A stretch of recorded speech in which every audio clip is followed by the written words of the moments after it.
TruthSeekah and or its affiliates are not responsible for any strange phenomena that may occur during or after listening to this podcast, which may include the following: heightened senses of awareness, psychic abilities, UFO sightings, alien contact, time loss, out-of-body experiences, ringing in the ears, ESP, lucid dreaming, increased synchronicities, astral projection, telepathy, stronger intuition, levitation, miraculous healings, and or remote viewing.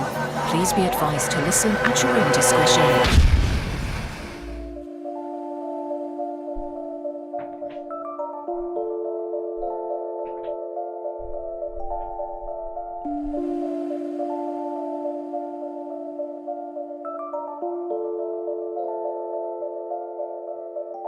Won't you come and take me away? I just wanna be with you. Won't you come and take me away? To a place to walk on troubled seas, faith to stand when I don't believe. I just wanna be with you. Won't you come and take me away? I just wanna be with you. Won't you come? You are now locked into the TruthSeekah podcast. Gargoyles! Psychics! Everything's ungodly! Dark savage! Streaming live at TruthSeekah.com. She's not a Christian! Give it up, y'all. Your portal to the paranormal, esoteric, and all things spiritual. She's tampering in dark-sided stuff! And now, your host, TruthSeekah. Hey, what's up, ladies and gentlemen? I'm your host, TruthSeekah. This is the TruthSeekah podcast. Excited and delighted, as always, to be with you guys for another amazing episode, man. We're going to talk all things spiritual. It's what we do, and we leave no stone unturned. It's going to be a good one, man. Make sure you guys buckle up. Shout out to everybody who's hanging out with us in the chat already. I see all of everybody commenting over there, man. You guys welcome. Shout out to everybody listening on the podcasting apps as well after the fact. Man, all of you guys are amazing. Thank you so much. Also, I want to say a huge thank you to all of our supporters. This is a listener-supported, listener-funded show. Doesn't exist without your help. So thank you to the Patreon supporters, people who have partnered with me since day one to bring this to the table. You guys know who you are. Thank you so much for believing in the work and continuing to move forward with us. We just pushed 400 episodes and we're not stopping. So we're booked up for like 2 months, nothing but guests and working and creating so much more. About to drop a new album. That's going to be available on Patreon. Most of it's already there. For those of you who are supporting over there, you get it as soon as a song is done. It is uploaded and you get it months before it's available. So if you like to support, go to patreon.com/TruthSeekah. There you get access again to my entire discography of music, 200 plus songs, all of the behind the scenes stuff. Go check it out. Patreon.com/TruthSeekah. Also, the Mystic Circle, for those of you who have not had a chance to check it out, we're continuing to create content and opportunities and connections over there with a lot of different content creators who are bringing some really cool stuff to the table. A lot of healers and channelers and psychics and prophets and seers and you name it, they're over there. And so we have a really eclectic bunch of people who are creating some beautiful content. TheMysticCircle.net. We just did our first webinar with Miss D. Wallace, which is the mom from E.T., Cujo, Critters, like all those scary 80s and 90s horror movies. And it was an amazing time in the spirit. And she really knows how to command a space and take authority over the energy and hear from spirit and speak it out. Really, really amazing woman. So that is available for you to watch the replay. We have original programming. We have the Demons documentary that me and Gothic Mystic put together. It's available. Our meditation library, a bunch of beautiful meditations that we've created, and other people are submitting new meditations daily that we're uploading. So you get access to all of that. You can start a 7-day free trial by going to TheMysticCircle.net. Our next webinar is April the 22nd with Miss Jill Matson. She's a powerhouse. I love that lady. Amazing. Everything that she brings to the table. So if you want to ask questions and be a part of that Q&A experience, sign up. It's there. I guess last but not least, I have a retreat coming up on May the 1st in Mobile, Alabama, for those of you who are wanting to meet in person and go into the woods and have a spiritual journey with us. It's going to be amazing. We always have a great time doing it, and that is available. There's only a few tickets left. Go to TruthSeekah.com, and it'll eventually be up at the Mystic Circle. But a few tickets left if you want to meet in person. Go into the trance state deep with us. Kundalini Yoga. We're going to be doing a cacao ceremony, which is amazing. So make sure you guys check it out. So TruthSeekah.com. I want to welcome not my guest today, but my co-host, Jesse Clark, to the discussion. He's going to be co-hosting this episode with me. Jesse, what's up, man? Welcome. Hey guys, what's going on? Good to have you, bro. Good to be here. Me and Jesse connected almost 2 months ago now, and signed up for the Path of the Healer course, and we've really just been getting to know each other through that, and working together to push you out there, and what you're bringing to the table, and what your background is amazing, and I'm excited for people to get to know you, and figured, let's co-host this episode. And the beautiful thing is that we're going to be talking about music on this episode, and we were just in a deep conversation about music and spiritual healing. So I was like, Jesse, man, why don't you co-host this episode with me, man? Let's make it happen. So here we are, looking to dive deep with you, brother. Absolutely. Glad to be here, man. Good stuff. So we're going to go ahead and bring on today's guest. Today's guest is No Disassemble. What's up, brother? Mr. Christopher Jordan. Welcome to the podcast, brother. How are you? Doing great. How are you guys doing today?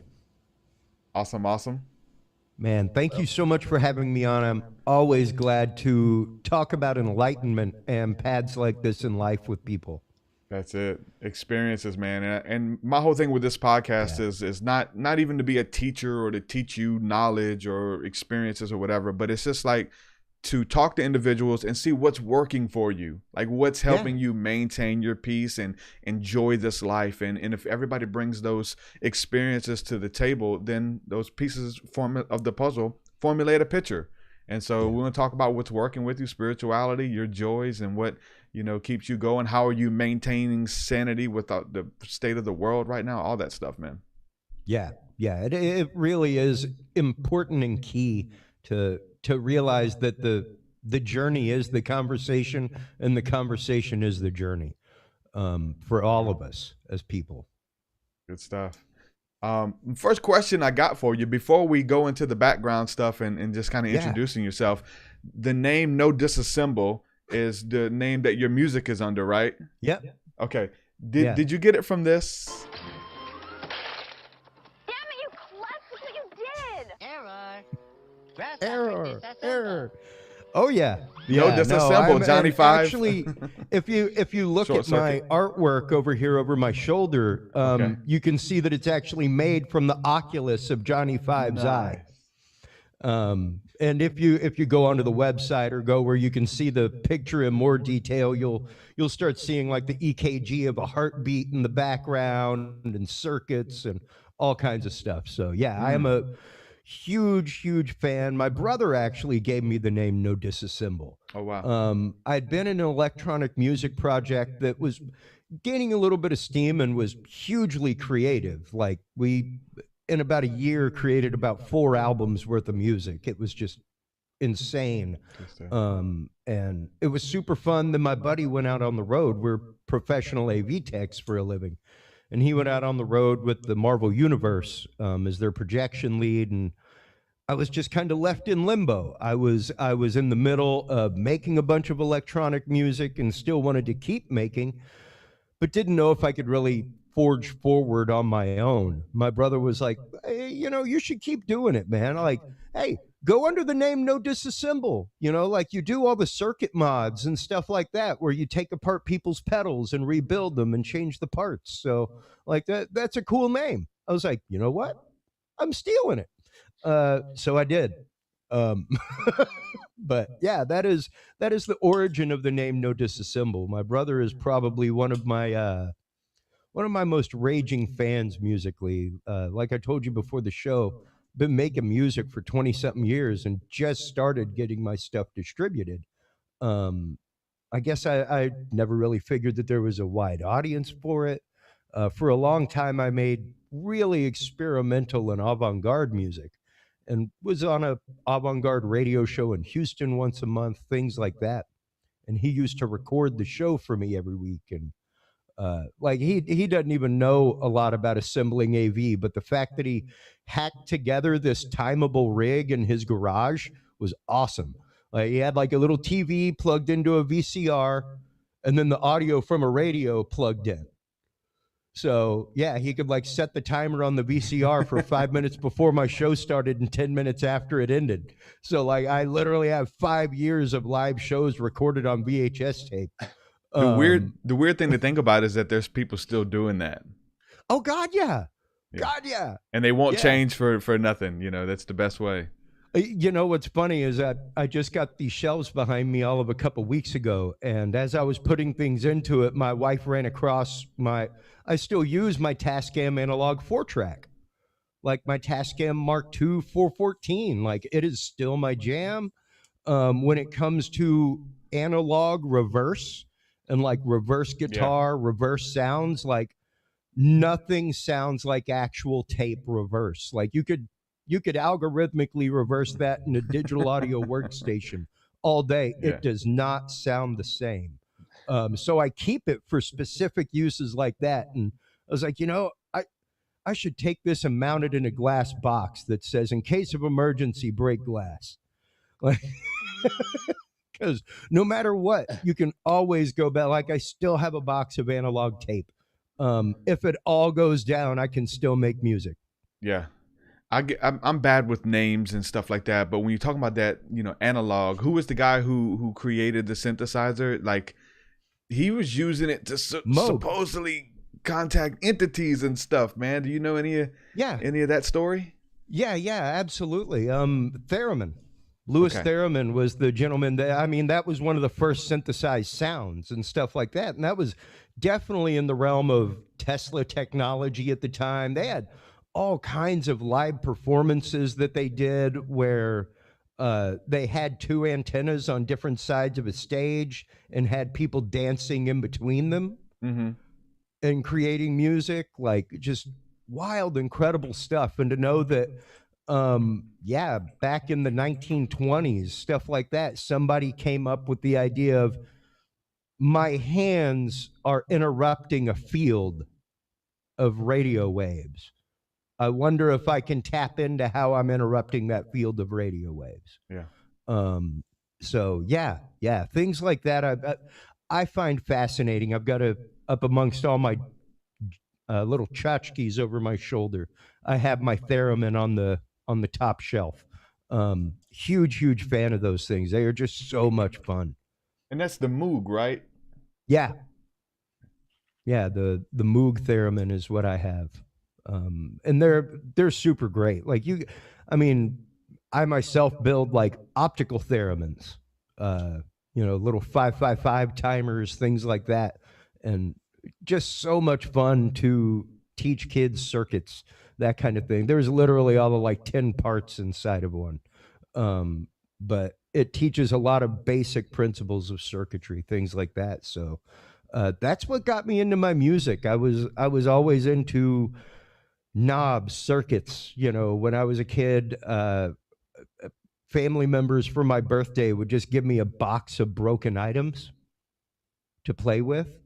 And I would tear them apart and, try to put them back together. Like I remember getting in trouble one Monday morning because my mom went to use her blow dryer and it just didn't work anymore. I had to know how it worked and had taken it apart, but could not get it put back together in working condition. So yeah, it was just an obsession that's carried on through my life and has kind of culminated into No Disassemble. My tinkering with electronics is what led me into, what does that piece of gear do?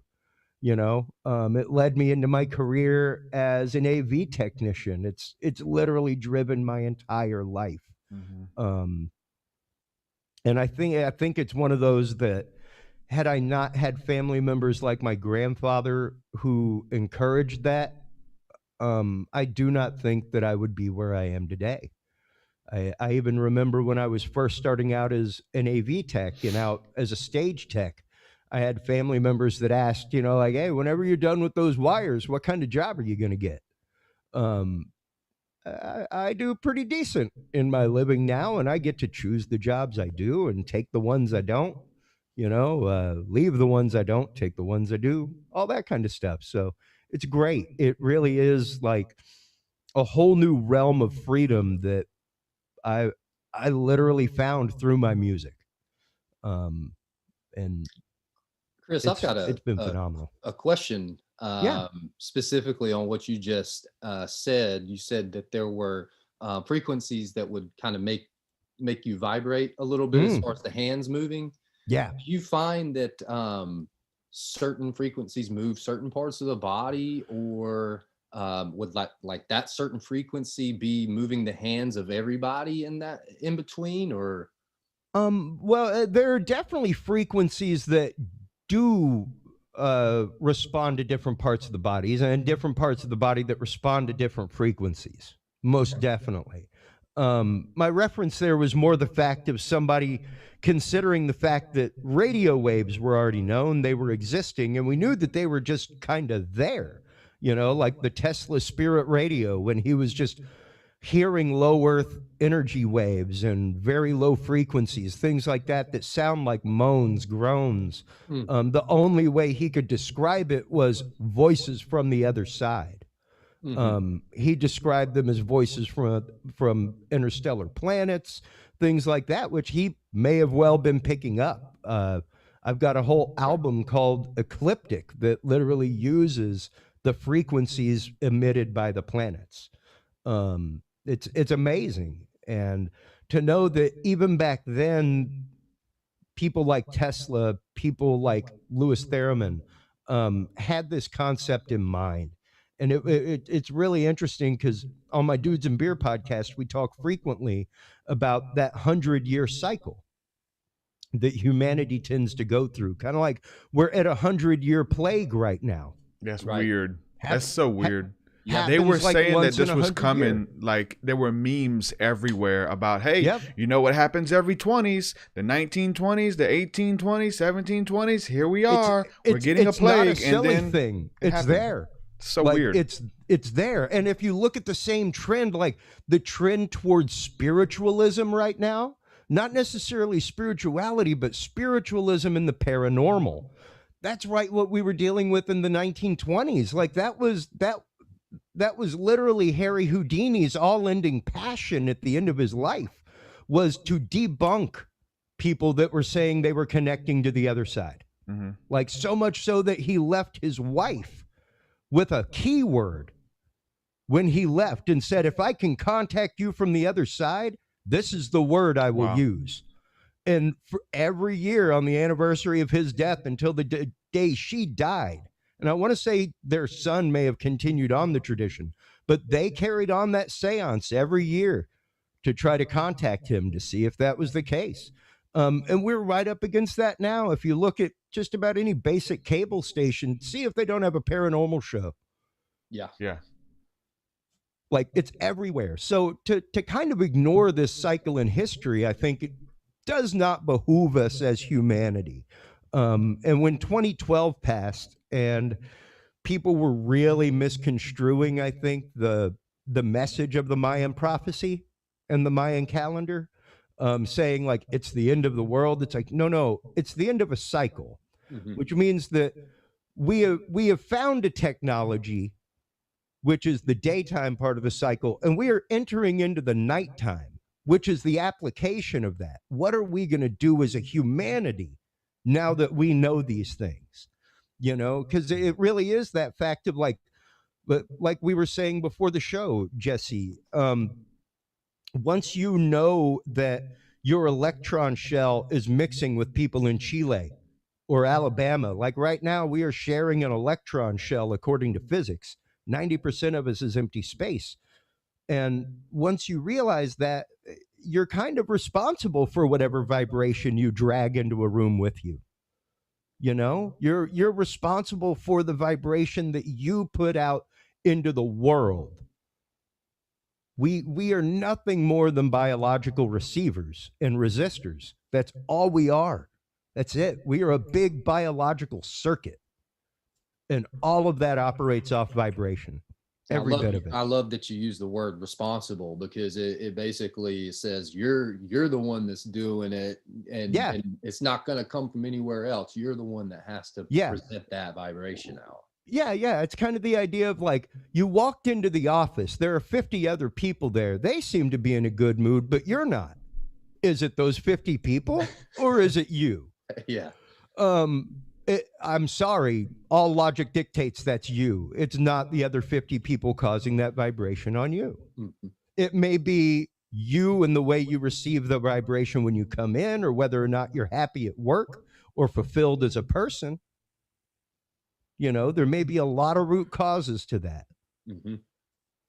Let me ask you this, where you mentioned these cycles, right? And we're going through 100-year cycle, right? And what do you think is the cause of that? Do you think it is the planetary alignment and the Earth, the sun and stars and everything, just the alignments, creating seasons? The Bible says for everything there's a season. There's a season. Time for war, peace, killing. Like there's a season for everything. And so I know, like, the Jewish people would have these, they were definitely dealing off of the moon. Like everything deals with the moon, right? Yeah, they're on a lunar cycle.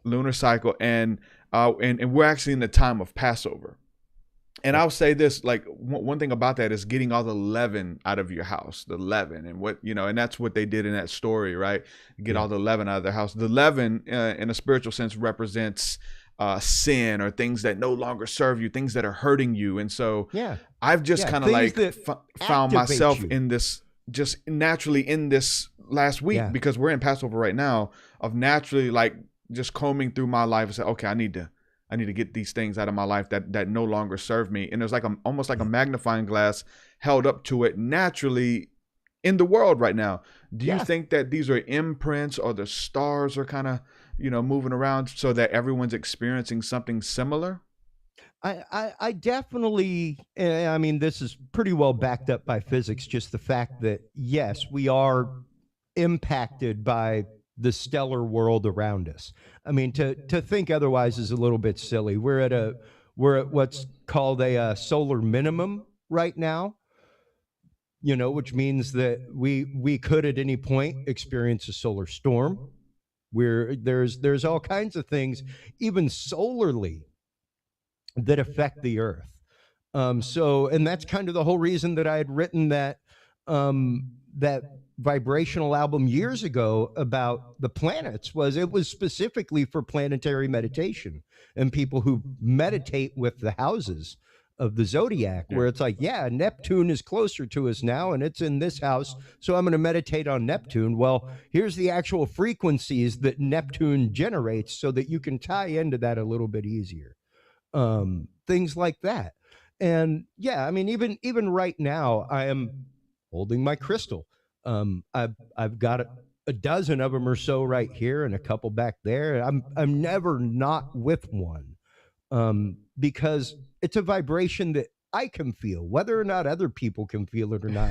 It is a grounding frequency for me. And all physics shows us this is piezoelectric. That means whenever you can apply a pressure to it, it can send out a current.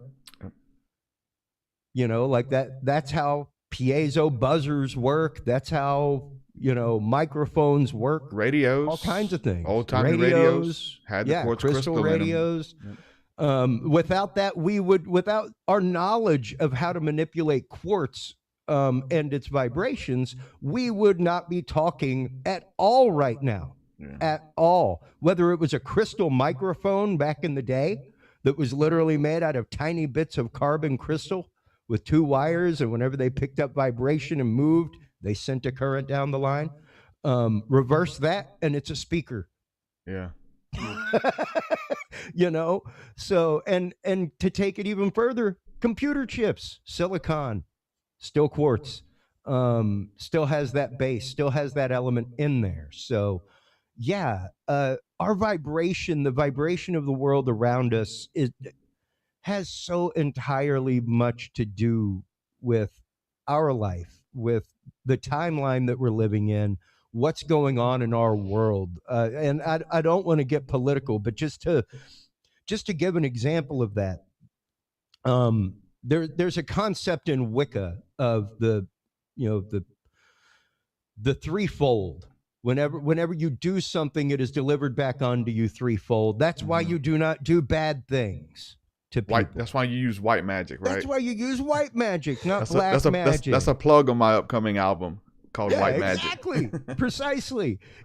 And good Lord, I was not a fan of our last president. Don't really care if you were or not. But whenever you hear about witches from across the country getting together to cast a spell against the candidate to harm him, and then you wonder what the hell we went through for 4 years.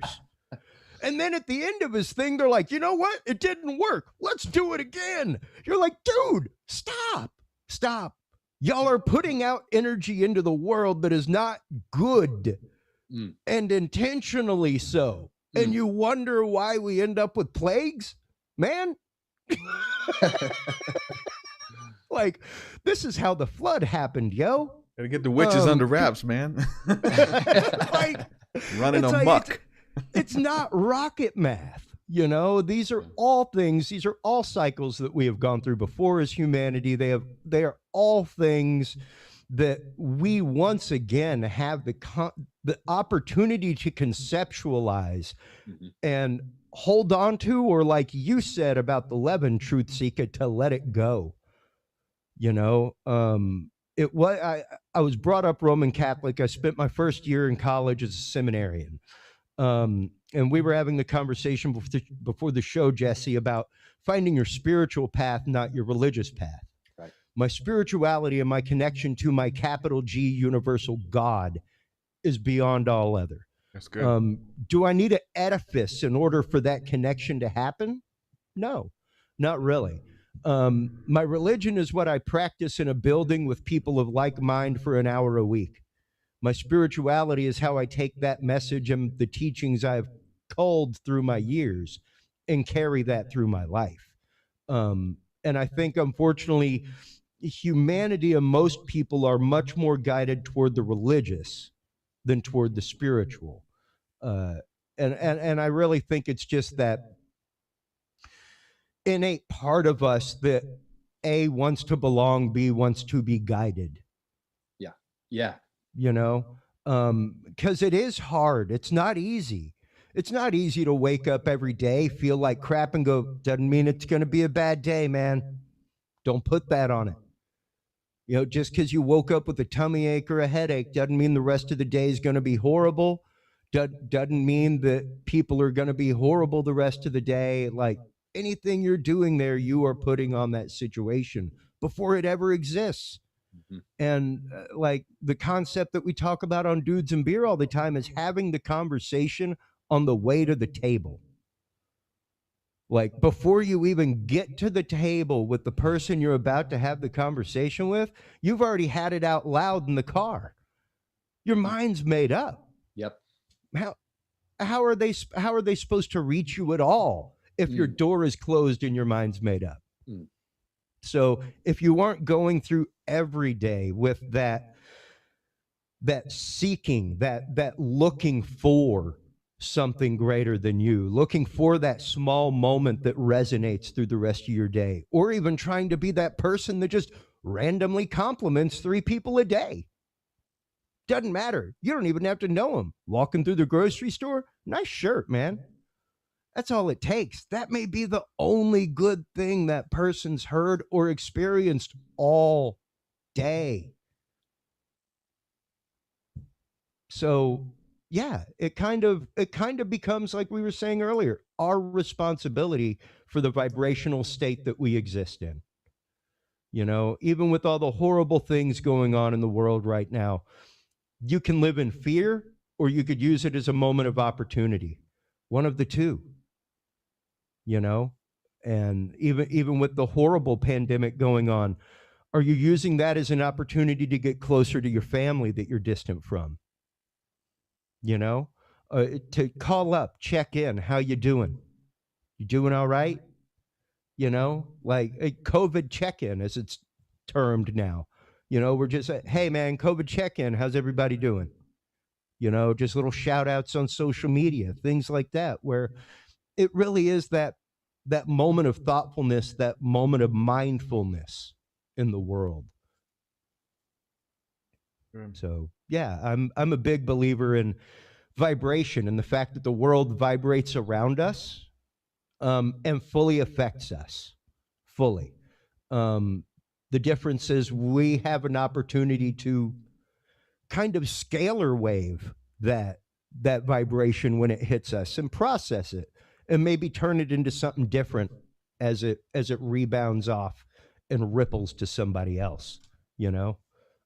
That's what I consider my job, is just one more of these little things in the world that I'm just supposed to process that negativity and turn it into good things for people. That's, yeah, I mean, I've for years believed that. So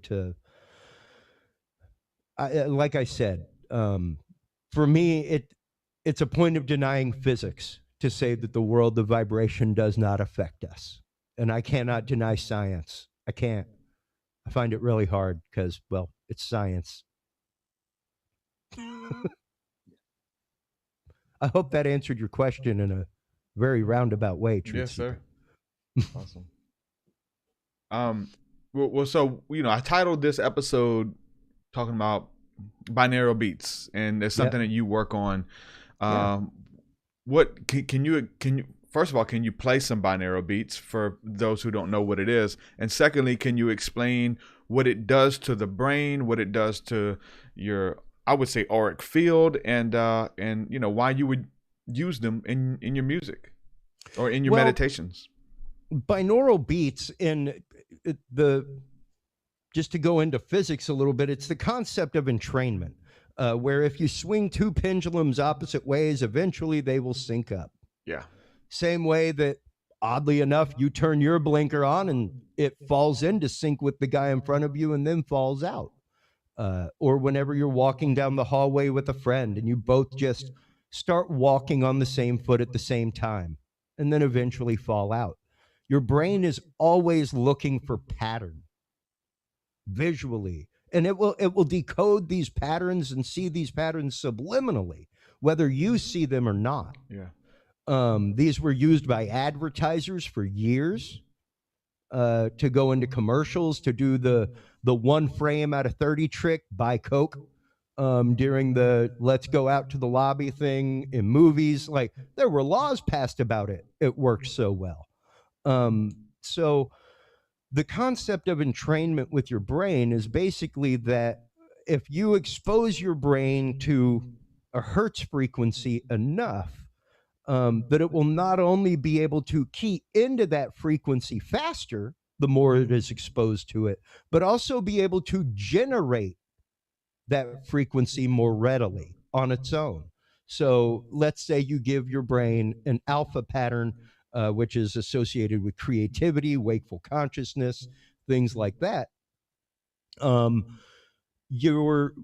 you are listening to that, your brain will peak those waves to begin with, and next time you listen to it, your brain will peak and sync to those waves even faster.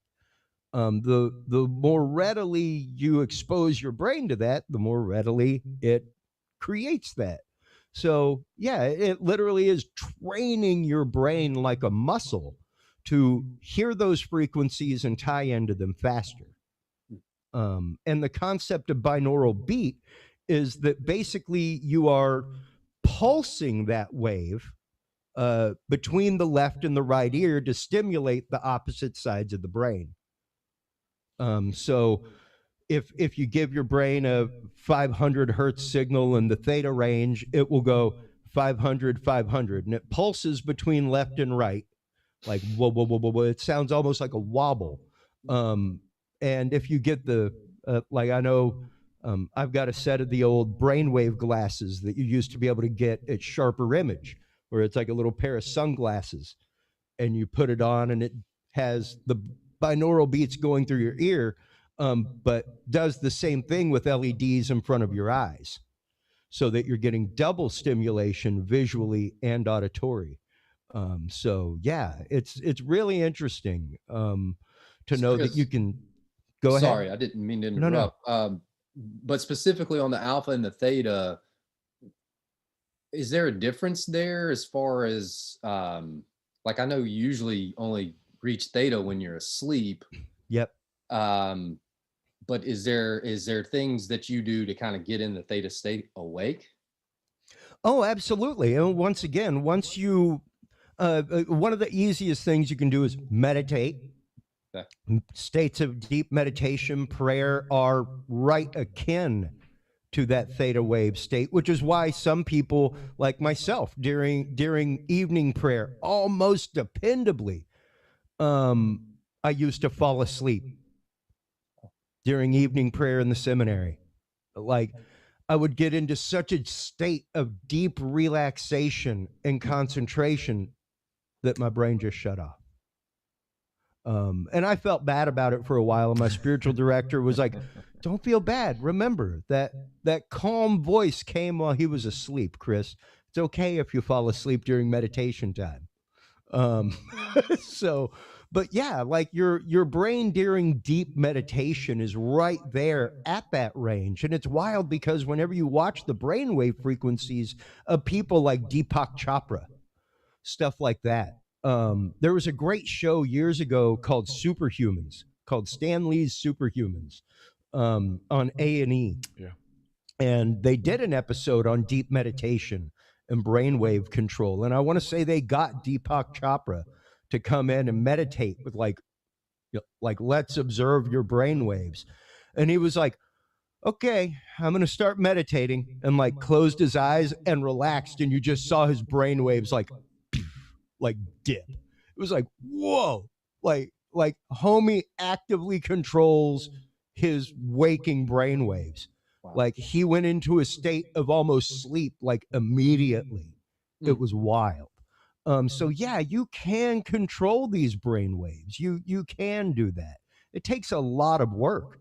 Yeah. Don't get me wrong. But you can. And whenever, like you were saying, are you able to achieve these things while you're asleep or while you're awake? Yes, you can. You can. Okay. And you can also, at the same time, incorporate things like alpha waves while you sleep to help out with lucid dreaming, that kind of stuff, and help out with creativity while you're asleep. Like I do a lot of dream work where I fall asleep with intention, where I'm actively trying to wire something or figure out a problem, and I go to sleep purposefully thinking about that and searching for the answer.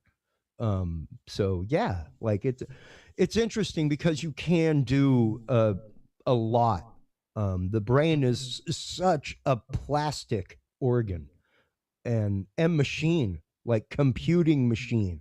The things that you can teach it to do and the realms, the parts of your brain that you can help activate are pretty amazing when it comes to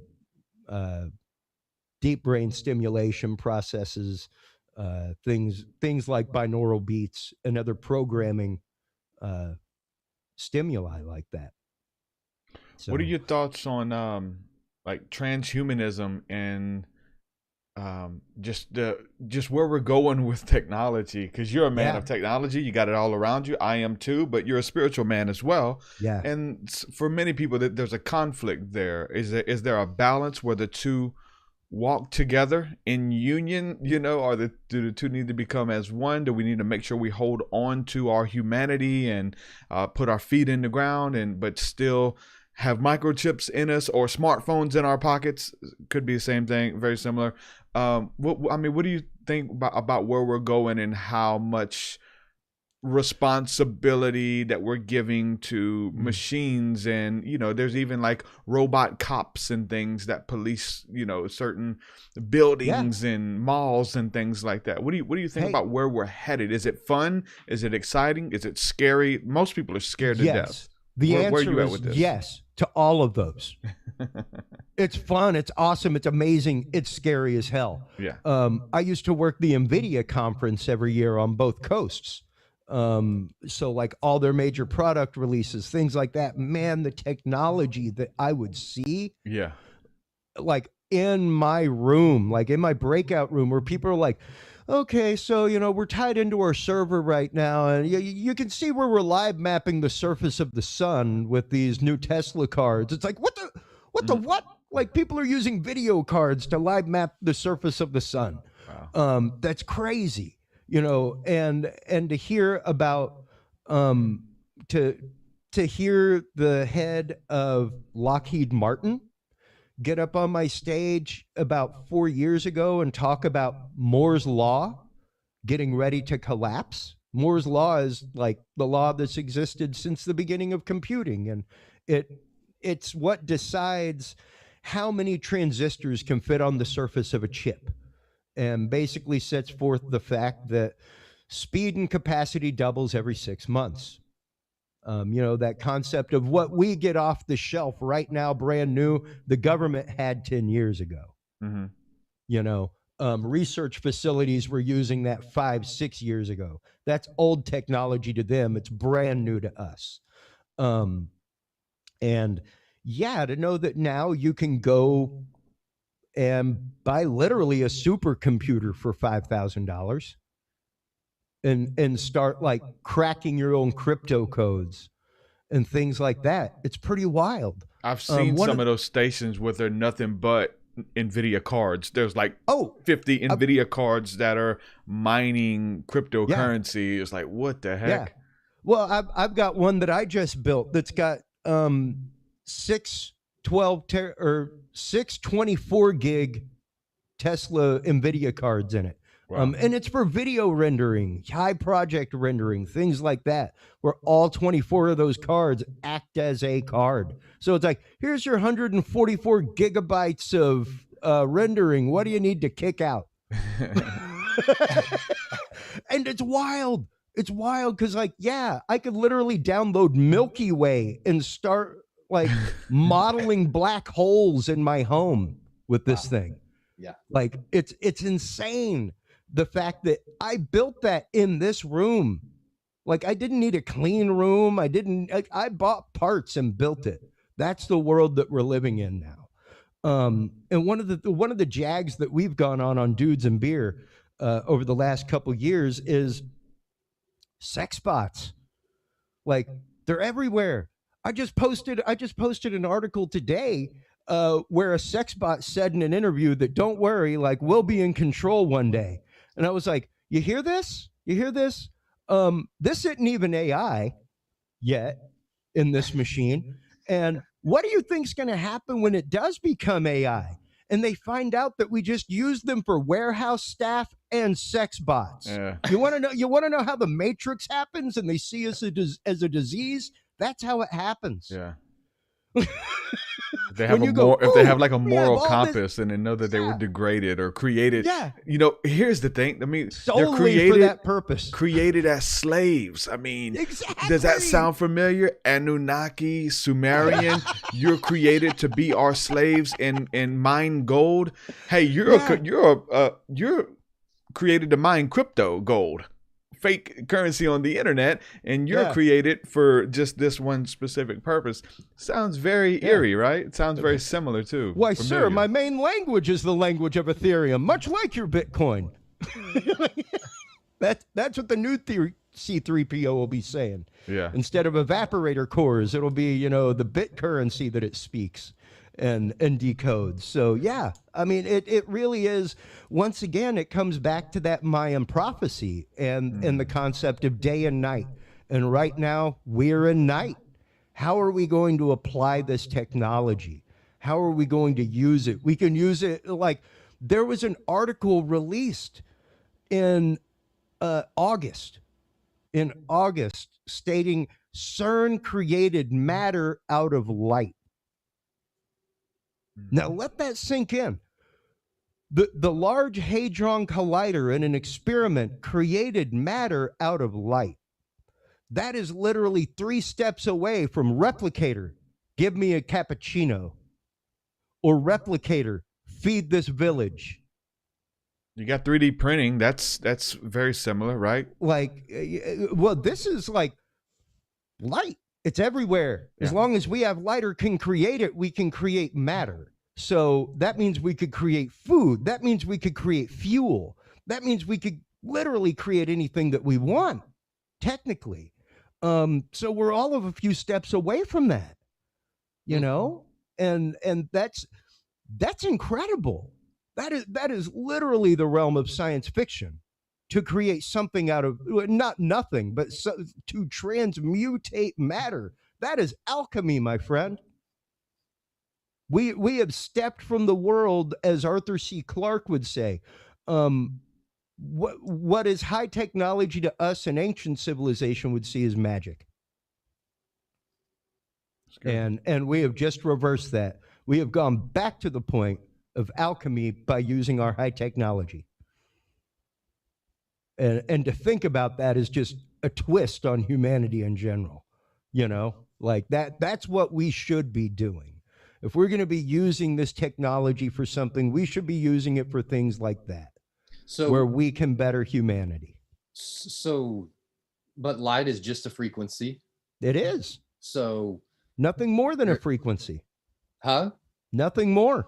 Right. So do we tap into that frequency somehow to then now, I mean, do you need the CERN to do that essentially? I know they have to have certain, it's creating a vacuum space, but can you do it theoretically in the real world?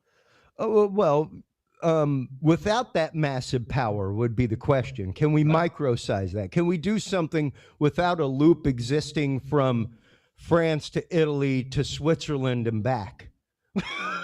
Because like it takes a little bit of space to move those atoms and get them moving to the speed of light. Yeah. In order for that to happen. But hey, China just turned on its nuclear sun. And that's straight up like Spider-Man 2, you know, like what's going to happen? We don't know yet, you know? But yeah, it's an artificial sun creating fusion power, things like that. And it's big enough to fit in the footprint of a home. You know, I mean, it would take up the entire space of your home cubically. Right, but the fact that it's that small is phenomenal. Look at the size of a nuclear reactor whenever you drive by it. And that's just the steam. That's just the steam vent that has to be that big. The facility underneath is so much larger. So to think about the fact of fusion energy happening on the scale of that, I know there's a video that we play on my show all the time from Lockheed Martin, once again, and their future weapons division, talking about, and it shows the reactor behind the guy, and it's about the size of this room. And he's like, this could power a plane. Like, it's a nuclear reactor that they're looking at releasing into very small devices, stuff like that. And even he was saying 4 years ago when that video was developed and released that they could microsize that once a year, at least. That they could make it more efficient and smaller every year with the technology that's coming out. So yeah, like we're talking fusion reactors the size of my desk over here. That's phenomenal. I mean, that is absolutely amazing. Just to think what, you know, just the process of what computers have, you know, were when they started, how big they were. Size of a building. A computer was the size of a building, essentially, right? And just like you're talking about having just, you know, memory on what we had on our cards of like, this is a 3 megabyte card. Now we can hold a terabyte on something even, you know, smaller. And very interesting to even think, you know, having the big computers are in our pocket. Yeah. Size smaller than your hand, some of them. Well, and what you can do with it. Even to know that something like this 120 gig card is more memory than what took us to the moon. There is more storage right here in between my fingertips than what took us to the moon. Yeah. Computing wise. That's mind numbing. I'm 45. I remember having an Atari 2600. I still have it out in my garage. Favorite game? To know that we've come to the point that we are now, where there is virtual reality within my lifetime, to know that people are being trained in that regularly. People are training robots with it. You know, like we have just stepped to a whole new world of technology. He's pulling out the Vive. Nice. Go Oculus Quest. I got a guy who wants to interview me in the Oculus. Oh, he has awesome. a room. He has a room where you take your virtual character. I don't know how he does it. I'm assuming it's with VR chat or something. But he wants to sit down and have an interview with my avatar. And I was like, dude, I'm up for it. I'll do it for sure. Heck yeah. And that's just it. Like, we've gotten to a point where there are virtual chat rooms like that. We've gotten to a point where there are programs like Second Life where you can put on entire concerts. They wanted me to do a concert in Second Life. Yeah. I was like, what? Yeah. It's wild, dude. It is wild and amazing. And all of this stuff has developed. Like, I remember the computer I had in high school had a turbo button that took it to 256 megabytes of RAM. That was for gaming mode. Like, welcome to gaming mode. Overclocking Turbo. it or Boom. something, right? Yeah, it's like 256. Come on, man. Yeah. Come on, man. Come on, man. Yeah, like it's ridiculous. I was 16 when I had that computer. I'm 45 now, and just built like my computer that I'm working on now has 256 gigs of RAM. Like, no need for a turbo button. It's insane. It's literally Are you telling a difference with that RAM though? Because I just went from 16 to 32, and I want to go to 64. Can you tell a noticeable difference? Yes. Is everything sharper, quicker? God, yes. Yeah. God, yes. I exported my I had a 3-hour-long video in 1080p that I exported, and it shot out in about 30 minutes. That was pretty crazy. Rendering speed, so you think the memory's helping the rendering? Yeah. Well, I mean, in my Adobe suite, I've got 160 gigs dedicated to Adobe. So I've still got an entire computer. I've still got like 64 gigs to do other processing with. That's insane. I could be rendering 3 things. Like, I could be rendering Adobe After Effects at the same time that I'm rendering Adobe Premiere. And not hiccup while I'm programming website or using Photoshop. It's insane. I just did my first, like, I've always made small videos, but I've just got into, like, we produced a decent documentary presentation on the Mystic Circle. Really good. But I was getting, I was just using pictures and just zooming in and kind of tilting them or whatever, just kind of give you that little effect when we talk about stuff. Effect. But then I was like, I just got into After Effects. I could take those same images, throw them in an After Effects template, and render them down. And we're talking, 8 seconds of video, but some of it would take an hour and a half to render 8 seconds, man. And I wanted to keep going, but I would have never got done with the presentation because of the rendering and stuff. Exactly. A lot of people don't realize that when it comes to, I ask people all the time in our world, in the world of production, TruthSeekah, like, you are, of course, including rendering time in your bill, right? You're including downtime for your system that you can't cruise the internet. They don't think that when they ask you how much you charge to shoot a music video. They're like, just come shoot it. Oh no, like, dude, I can't be without my computer for a day. I can't work on another project. Like, my business is stymied. That computer is on hold, man. So you got to be paying for that time, Jack. Yeah. Rendering speed. So anything to speed that up. So I'm gonna go up 64 for sure.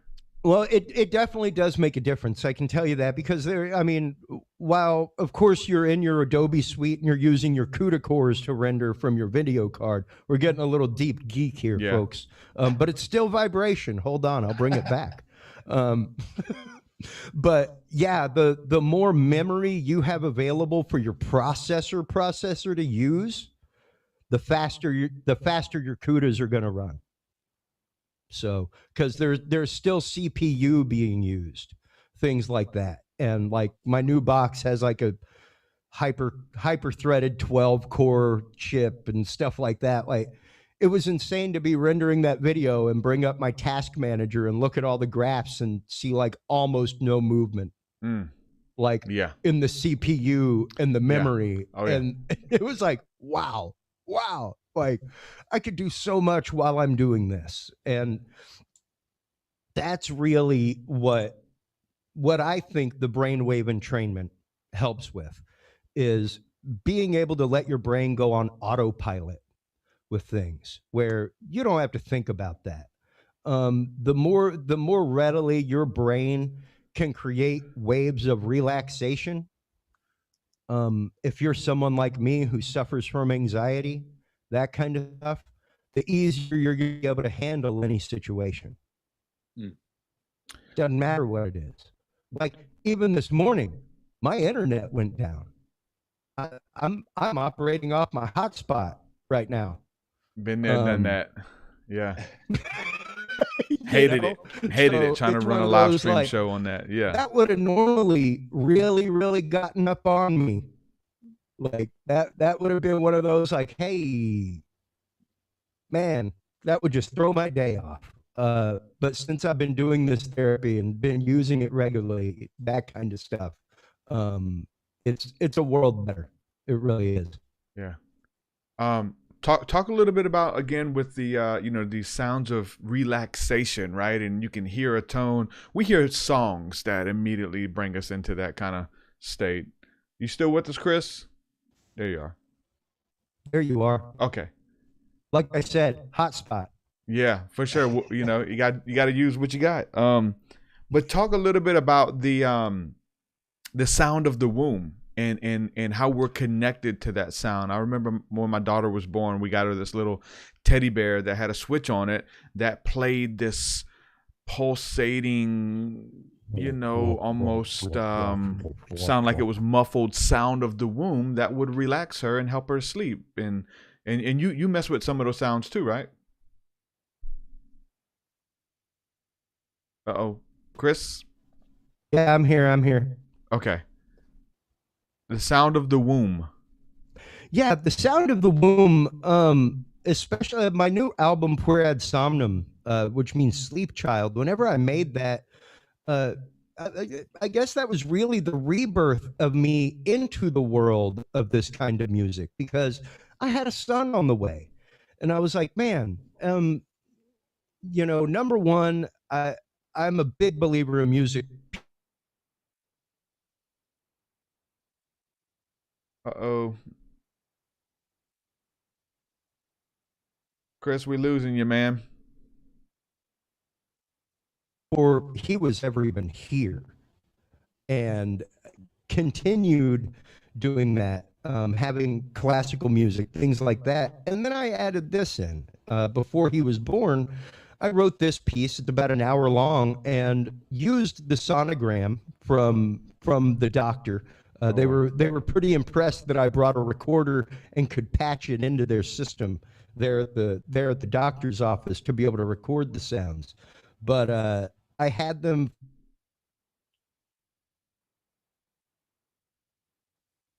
of the sounds in the womb, so that while my son slept, things like that, he would have those familiar sounds. He would have those sounds that were comforting to him during the first parts of his life. The sound of his mother's heartbeat in utero. Yeah. And the sound of his own heartbeat in utero. So those sounds are deeply underlaid in the music. Every once in a while, you can hear them.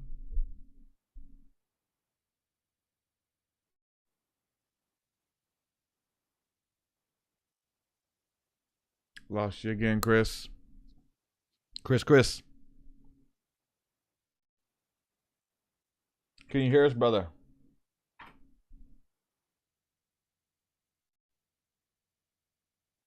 Okay. Technical difficulties. Chris, you there? Okay. All right. Well, Chris has had some problems with his internet, like he said. But I'm gonna go ahead and give him his plug. We're right at an hour. We could keep going with Chris, and obviously Chris does this for a living with podcasting and speaking for a living. He's really good at it. So make sure you guys go check out his work. Type in No Disassemble. He does all types of music. He does EDM. He does meditation music. He owns a podcasting network and a bunch of really cool stuff that he brings to the table. So guys, make sure you go subscribe to his podcast, check out his network, and check out his music.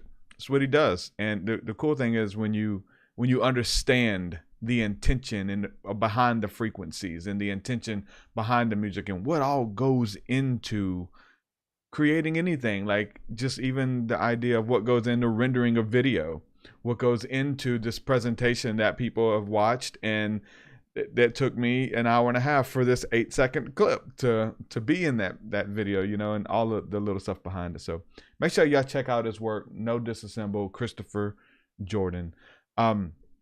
Bro, have you seen there's a video, and I feel like it's I forgot who it is. It's a major preacher, but they've taken like a bunch of music from nature and the resonance of the stars and the planets, and they've recorded a lot of the stuff.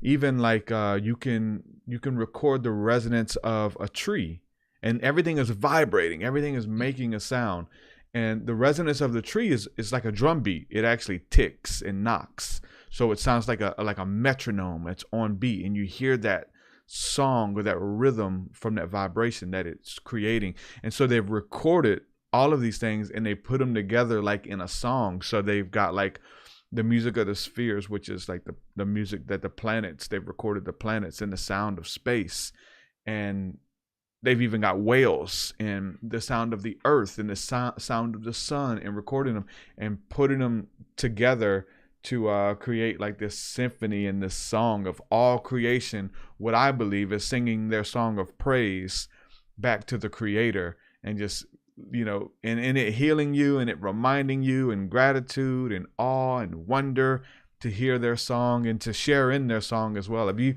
checked out any of that?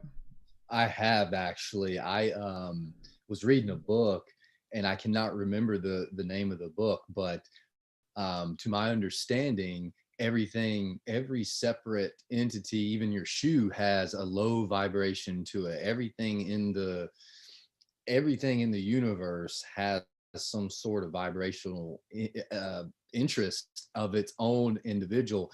And I think the best quote from that book was, God is a song, and every little thing is a note in that song. Yeah. And I thought that was really powerful, because it basically, we put intentions into objects and things like that can actually raise its vibrational, and if we touch it or whatever the case may be, kind of like what Chris was saying with the crystals, it doesn't necessarily get activated until you press on it. It has some of its own individual, but when you touch it, it creates another thing that sings more of that note to the whole song. So it's pretty cool.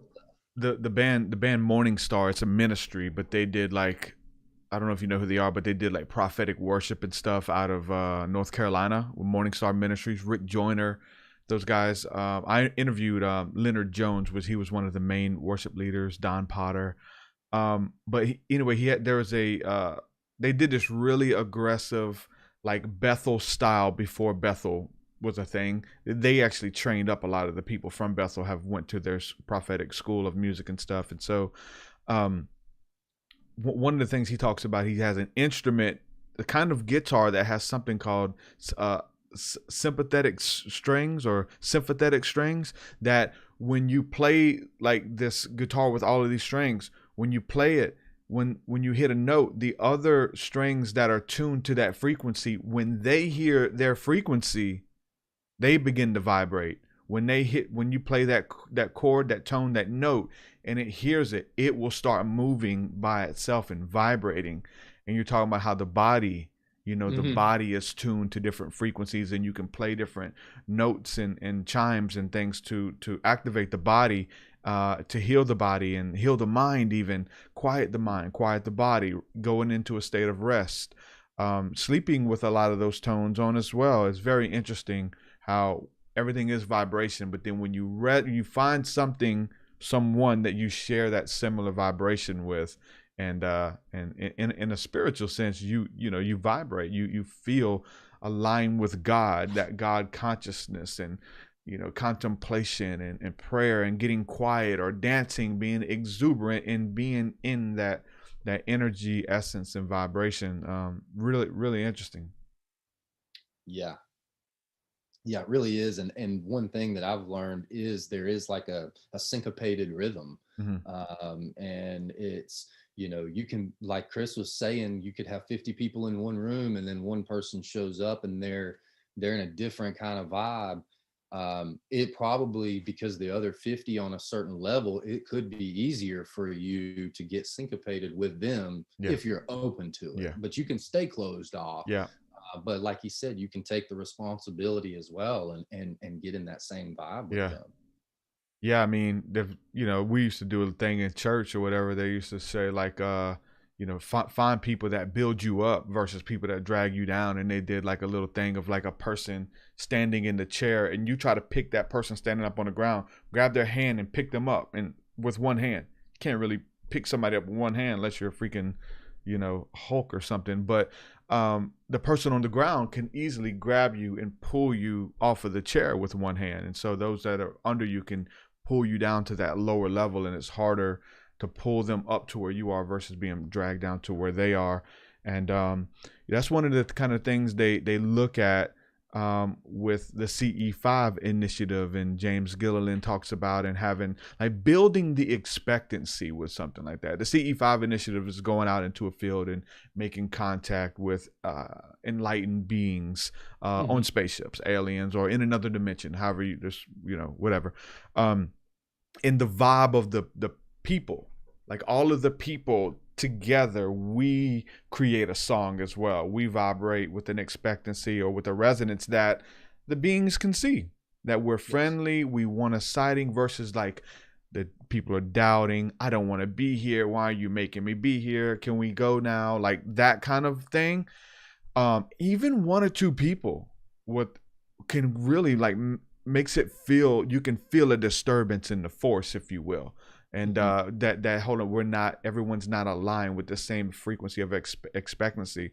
And that frequency of expectancy, your expectation brings about your manifestation, what it is that you are showing up, what is your intention behind this, and how bad do you want it. I mean, there's stories from Genesis to Revelation about how bad do you want it, and the person is moved with faith and goes above and beyond and gets the very thing that they're looking for, when the person next to them, they don't experience nothing, because that person wanted it or needed it bad enough to believe for it and to receive. And so that place of expectation where all of the people come together and expect it. We're talking about doing these meditation, these massive scale meditations where everybody is believing it and quieting the mind for a reason, and the power and effect that it has when these global meditations happen. And they say the crime rate drops.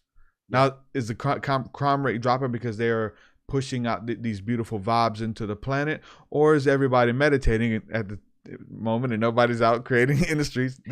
But most of those people who are going to meditate aren't people who are out creating crime, doing crimes anyway. I think they've been doing the resonance,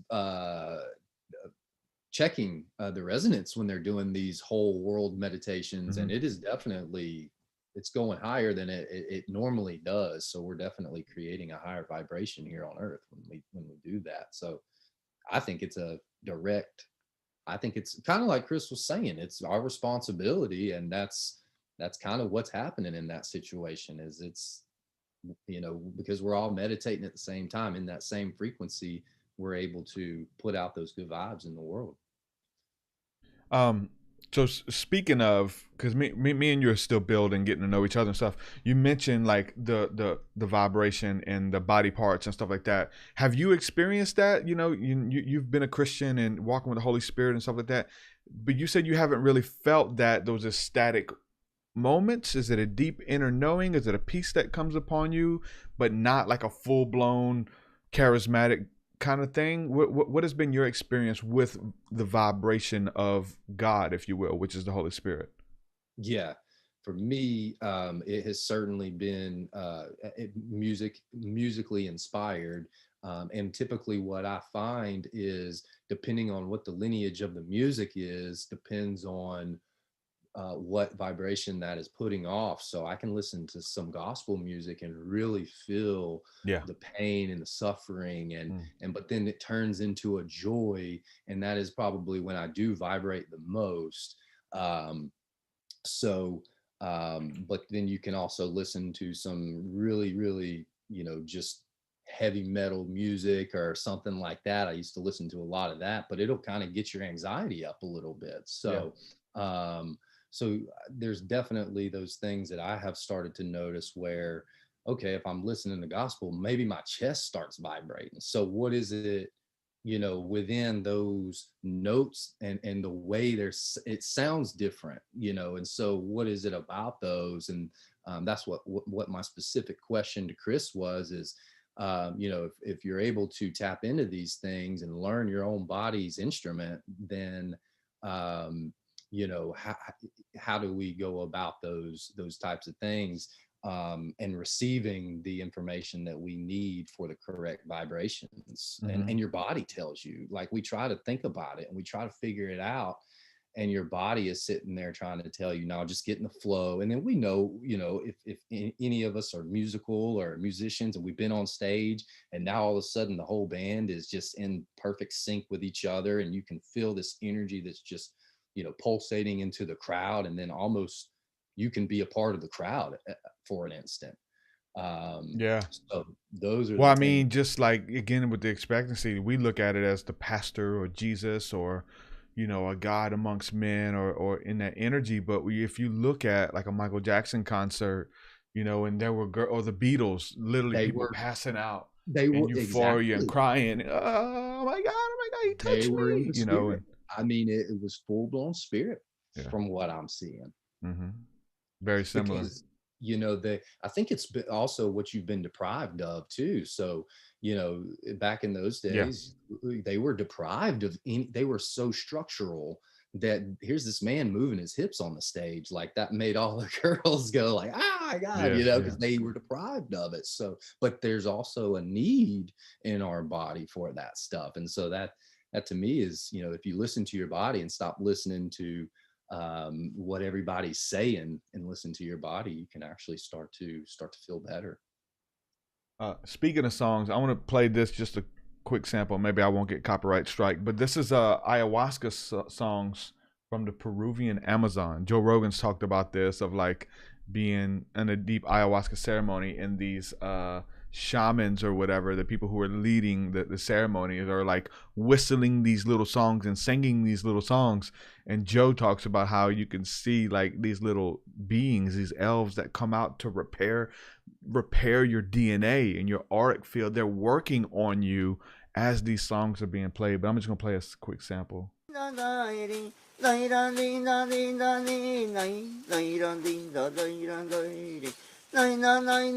your little shaker that we were talking about.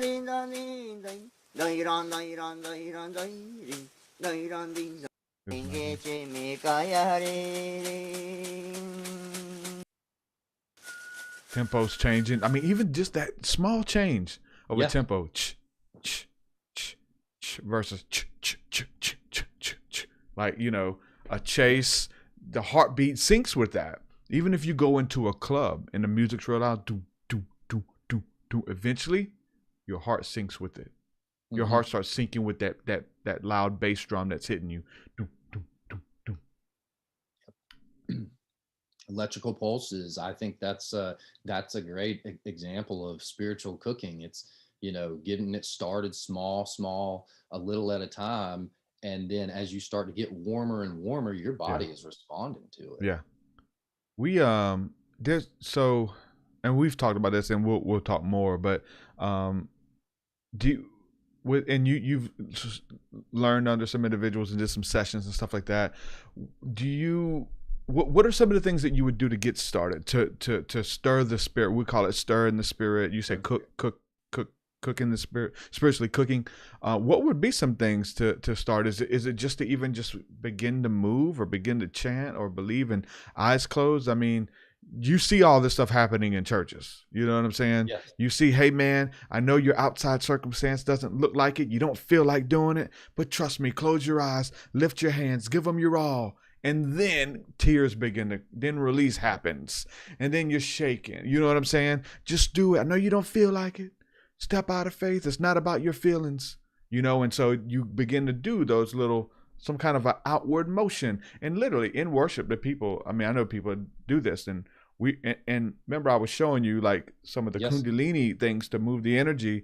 I know people in church and they don't even know they're doing it, but they're doing all of these things, worship and praise, and, you know, and they're zoned out. They're in a trance. They're not even there, you know? What are some of the things that you've heard or have done to kind of like start it, like kickstart it? Yeah, kickstarting it. I think if you're in a really, really spiritually cold place, breathing is probably the best first thing to do. And we see that all over the place, right? And then once you kind of start getting into more of the music and stuff like that, to my understanding, would be to close your eyes and start thinking about just moving with the spirit. And then wait for the spirit to just, it may just start moving you just a little bit. But it's ultimately, you don't start moving until it moves you. And so don't, and because you're tricking yourself. If you try to start, if you watch somebody, oh man, they may be in the spirit in the trance, I want to be in the spirit in the trance, and you start doing what they're doing, and you're tricking yourself into this emotion. And to my understanding, to get it to start to really dwell inside of you, is to just be thinking about that and then waiting for the emotion. Perhaps there's something in the song that's a certain vibration that just hits you right, and you start to feel it dwell inside of you. Let it, to my understanding, let it dwell until it's so much that it starts to move you. Even try to force not moving yourself. And then it'll start to kind of syncopate. You'll start syncopating and moving to start to get at what they would be calling spiritually cooked. Nice. And it goes in progressions too. Actually, the movement, the syncopation movement, is kind of just explaining, okay, now you're starting to get in the rhythm of the Spirit of God. But then you'll start making, you heard him start to make a vocal noise. That's actually called adoption. And what happens in adoption is you're adopting the spirit. And basically you're using your vocal tones to now jump into the spirit even more. So that's the next level. You'll start, you heard the guy, he was on the thing, that is, he's not controlling that. He's not doing that. That is the spirit going in him and vibrating his tone to what the spirit wants him to do in that moment.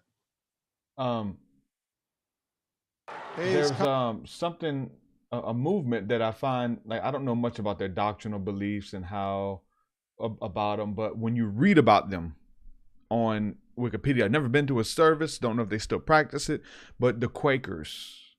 Yes, this is the same exact thing. And so the Quakers had two different modes of worship, which I think we all do. And one was a quiet contemplation, going within, getting silent. But then they had an ecstatic praise and the trance, and when it becomes like dancing and moving and all that kind of stuff too. So, which I love both, and I think both are needed, you know. Did you click that link I just sent you? Yeah, so they if you'll look up. Yeah, I got it here. Okay. I want to yeah, if you can click that. I want to see if that works right quick. Extremely cool. It's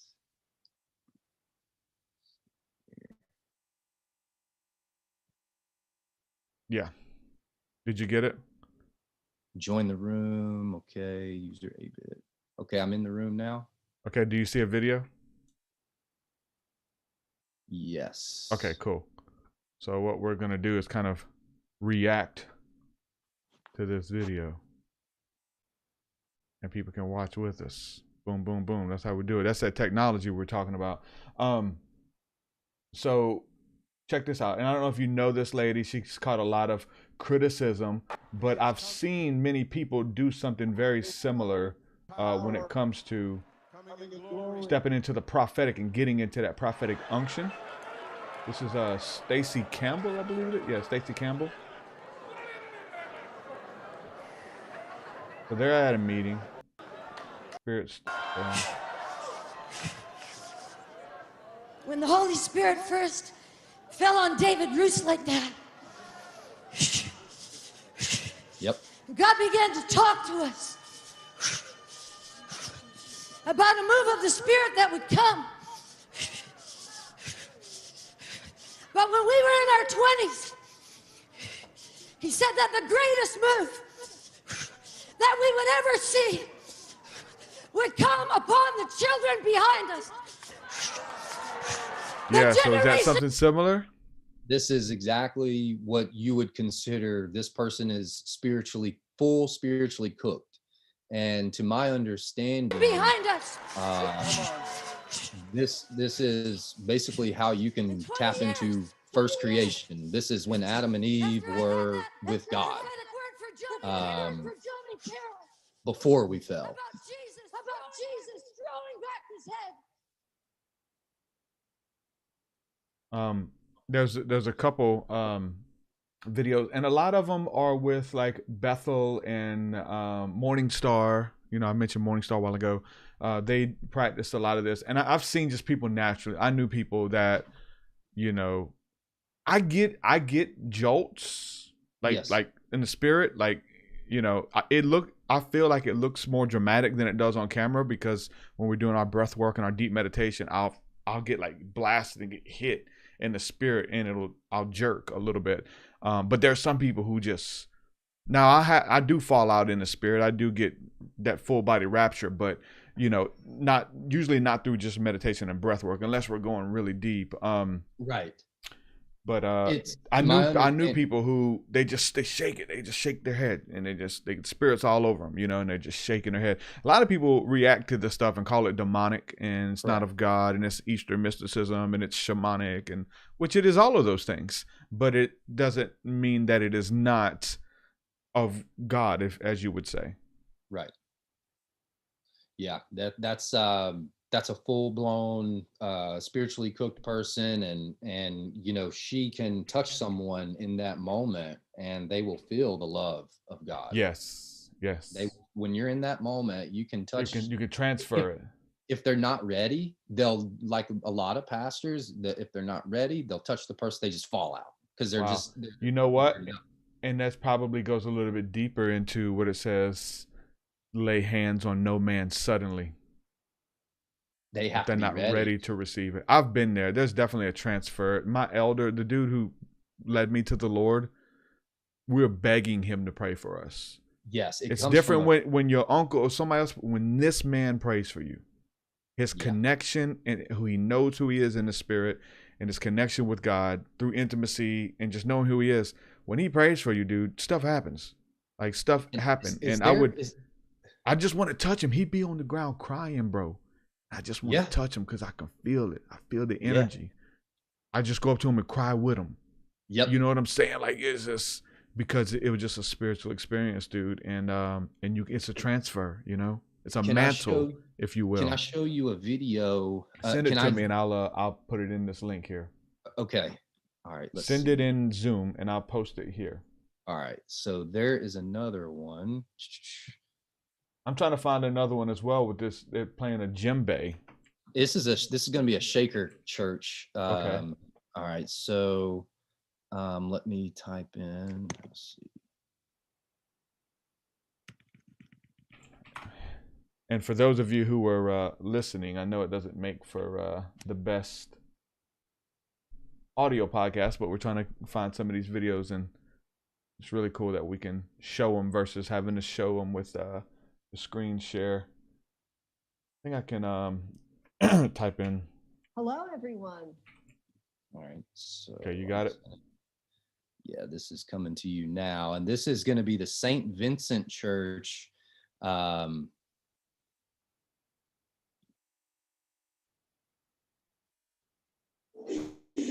This is about 20 women in a full blown, and this, let's see here.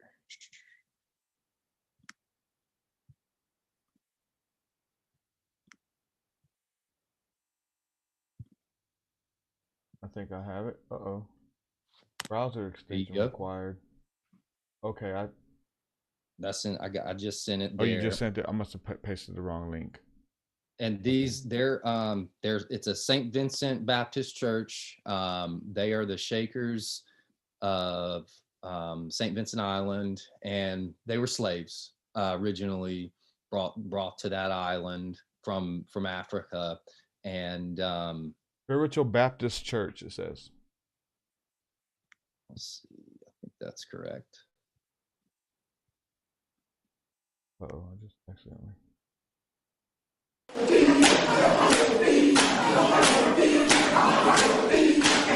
Now watch the lead lady go and touch the lady that they're. I wonder if they're saying real things, man. That's the thing. No, they're not. No, this is just the spirit doing this. Wow. See, because I get into the analytical brain because I do this, but I try to write this stuff down and I try to interpret it.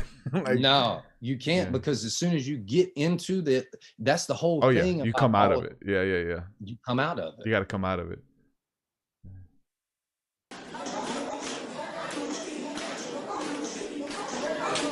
So she's about to touch her. She's full blown now.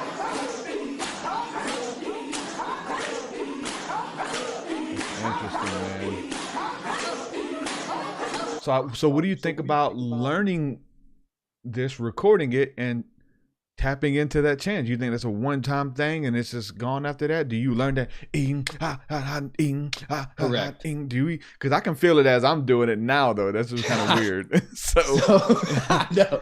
So what's crazy is that is adoption situation, and yes, that is a certain vibrational tone now, but what's happened is this is when they're fully spiritually cooked. They were all sitting down at first. The one lady gets up and she starts working, and then all of a sudden she'll start just yelling,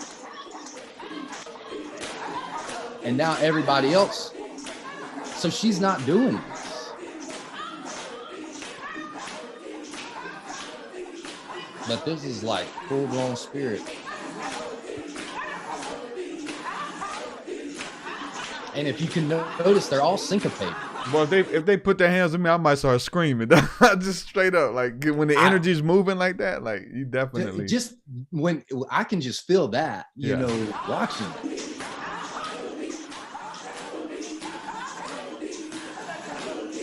And people fall out and stuff.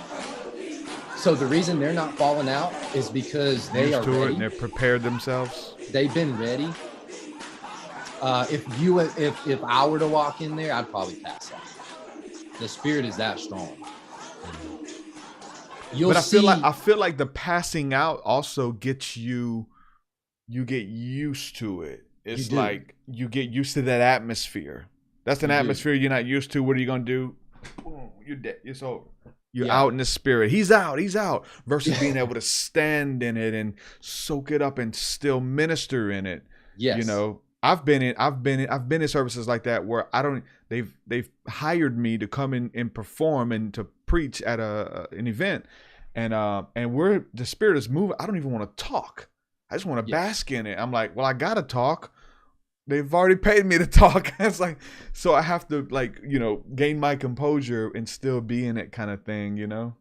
Yeah, and that's the thing, man. They would say to you, don't talk, wait till it starts dwelling so hard. And once you start doing it, someone will respond. There's always a call response. So the one lady that's Yeah. she's calling, and the response is everybody else, you know, and you know, it's one of those things, but you have to work up to that point, you know.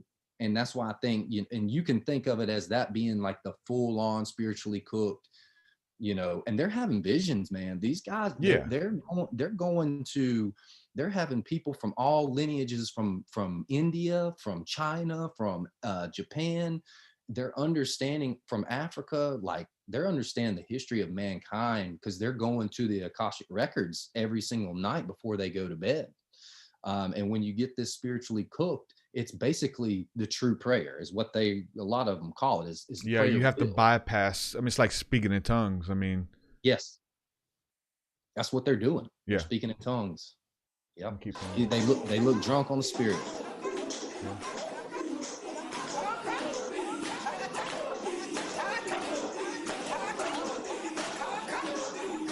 See how Brad is shaking the white guy with long hair? He's in the white shirt. He's videotaping all this. He's vibrating. He'll do like get up with Brad, man. Huh? I'm gonna have to get up with Brad. Man, I'll pay for the podcast. That's legit.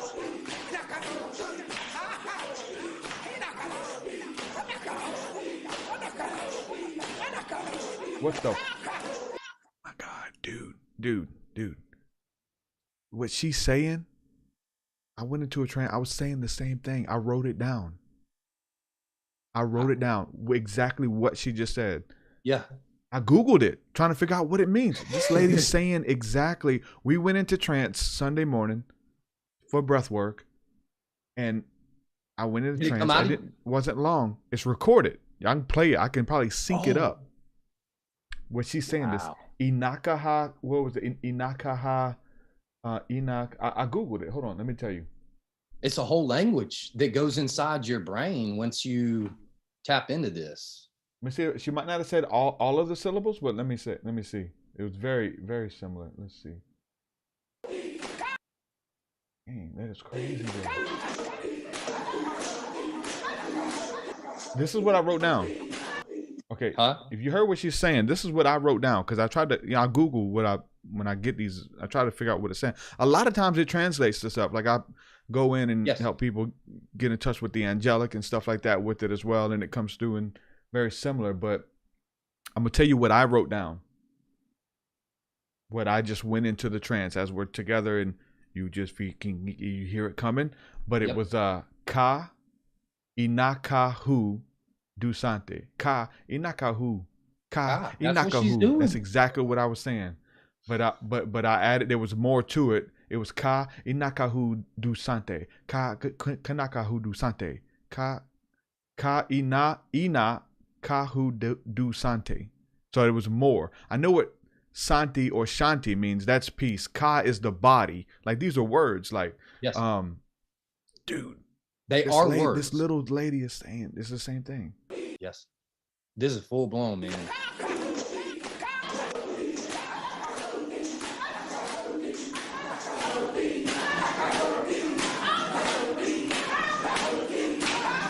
Oh, yeah, that's it.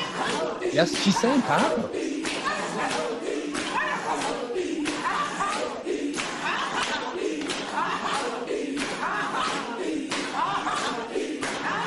She is changing now.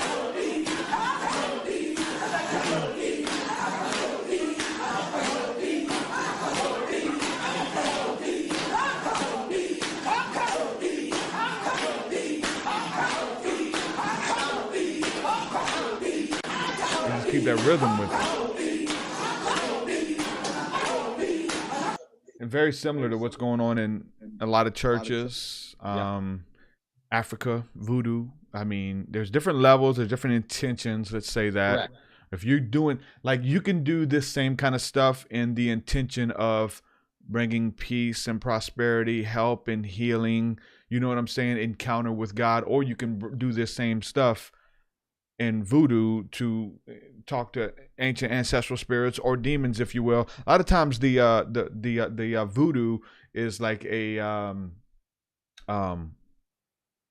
a I want to say a knockoff, but it's taken from Catholicism. Just like Satanism is taken from Christianity. We're just going to like create the opposite. So a lot of the idols and the gods and things like that, a lot of it was borrowed from Catholicism. So you have a lot of that going on. Well, I'm just saying these tools that we've been given, that we are fearfully and wonderfully made, that if we can do things and say things and tap into energies and auras and sounds and stuff that unlock things within our brain that allow us to access higher dimensions. 100%. And these ladies are in it. And the interesting thing is when you record it, it's weird too, because a lot of times when you record something like this, you have people that are like, what is this? And they're not ready to receive. Right. Other times someone else can record it and you can watch it and you tap in with them. It's like you're there. Yes. Like you can feel it. You may start crying. You may feel things moving. Literally, if we might even play this at our freaking next retreat coming up. You know what I'm saying? Yeah. Just to start it, and then we take it to the next level, whatever spirit has for us. I do believe in kickstarting, right? And having like inspiring, because that makes you want to tap in. It makes you hungry. Yeah. So they say that there are sacred songs and things like that that are meant to stir the spirit. I mean, it's there for us. It's there for our taking. Just do you believe it? Are you willing? No, if you don't believe it, it ain't gonna. Unless it just overtakes you, though. Like there's those, like it's just kind of weird because like if you don't believe it, you're not going to receive it most of the time. But if you're open, if you're willing, I mean, I've heard so many stories though of the person who is. I'm not getting it, and God just breaks them down. Yep. And they just have a spiritual encounter, and they were in their pride. But God just busts through that. You know, it seemed like they had this rock or something in front of them. They could be, and I've seen face, where like they'll do that, like you're saying, and then they'll be busted into an asana, like a yoga pose, like it could be, you know, with their arms out or whatever. And that is the pose that you're representing to receive the spirit. Well, exactly. I mean, I just found this out. I didn't even know it. I mean, I know that the church practices Eastern mysticism every Sunday morning. They would never admit it because they don't know it. Even if they knew it, they wouldn't. But there's a mudra, and this is the mudra. It's called Pushpaputa. It's to receive downloads. You're receiving downloads. So when you're in this trance state and you're loving the Lord Sunday morning, God, we love you, we thank you, we honor you, God. You know, you're doing these Eastern mudras, and the Pushpaputa it's thought of to have a bouquet of flowers that you're even offering to the Creator, to the gods. And so you're offering, but you're also receiving as well. So it's called, you can do it with the hands together, and you see that, or you see them like this, you see them like that. There's memes about different ways to praise and stuff, and all of that. I love how interconnected our faiths are, and we just don't even know it. We're working hard to be separate. You know what I'm saying? Yeah. To say that this is ours and it's not yours. But well, what I've found is what happens is people will have their epiphanies, and then they'll go and create a religion. Yeah. That's what happens, because then they feel like, oh no, I've got to figure it out. Yeah. And they'll go create their own paper god. Yeah. Yep. It's us four and no more. And you got to jump through these hoops to be one of us. And you got to wear this kind of suit, these kind of clothes. You can't say that word. You can't be friends with those people. And say, oh Lord, really? And so you're in just as much bondage as you were when you left whatever addiction or whatever it was you were doing in the world that you've encountered. It's just as bad. Is there any more? Is there another scene? And I see there's like, because actually 3 videos came up. Is there there's a bunch of them. If you'll go to his YouTube channel.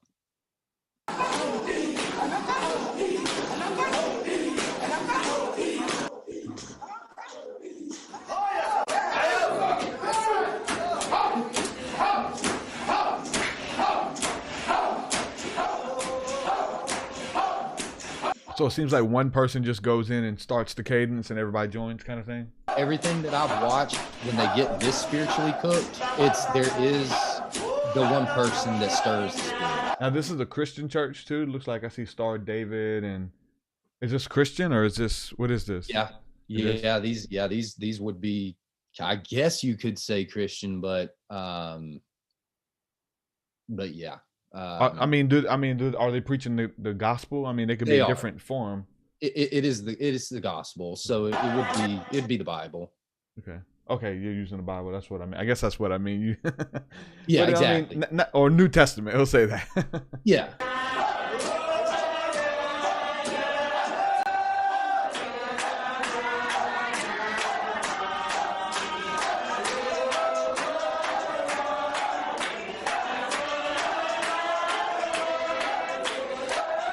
It seems like they may be singing a song right now. Yeah. And then it just kind of goes into something spontaneous, much like Bethel. Bethel starts out with a song, and then after the song, we're just going to, whatever you feel, sing it, whatever you feel, tap in. It's supposed to be random because there's no formula for God. There's no formula to get to God. It's supposed to be as random as God is. Yeah. Spontaneous. I'm going to try to find this other video. They've done a lot of like people exposing these videos and saying that Morning Star and all of your churches are Kundalini.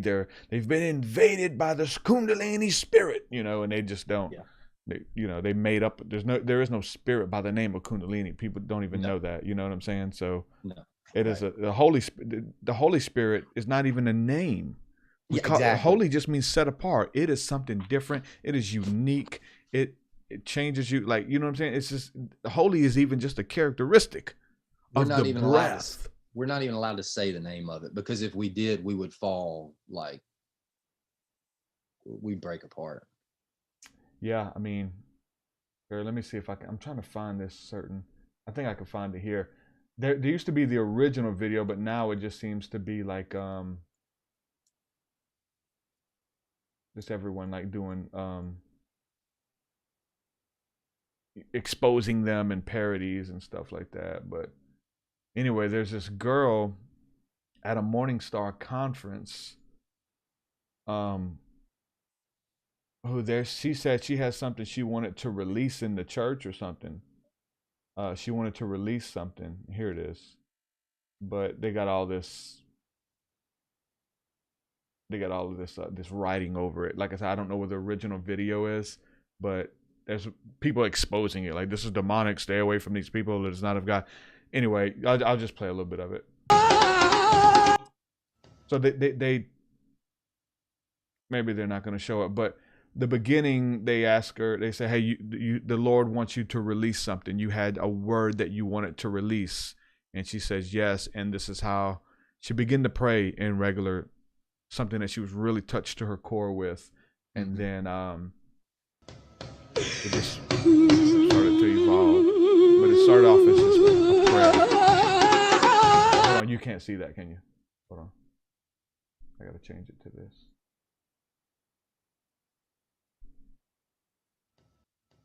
There you go. You see that, right? Yeah.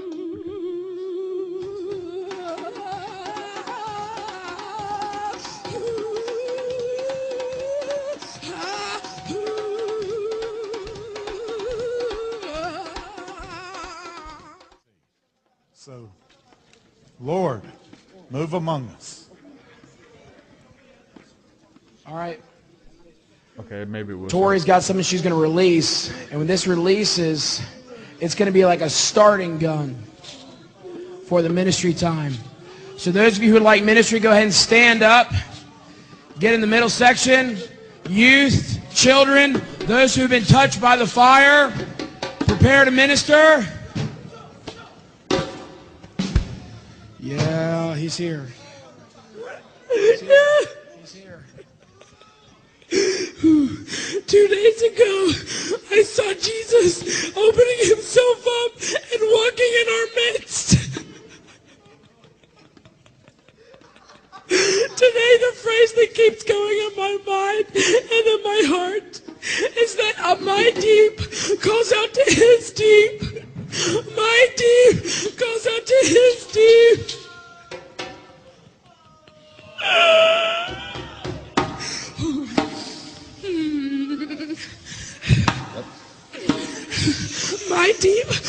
comes out. She just came out of her encounter with My Jesus. deep goes out to you. Like 2 days, and she's still like touched you imagine? from that. My deep goes out to his deep. My deep goes out to his deep.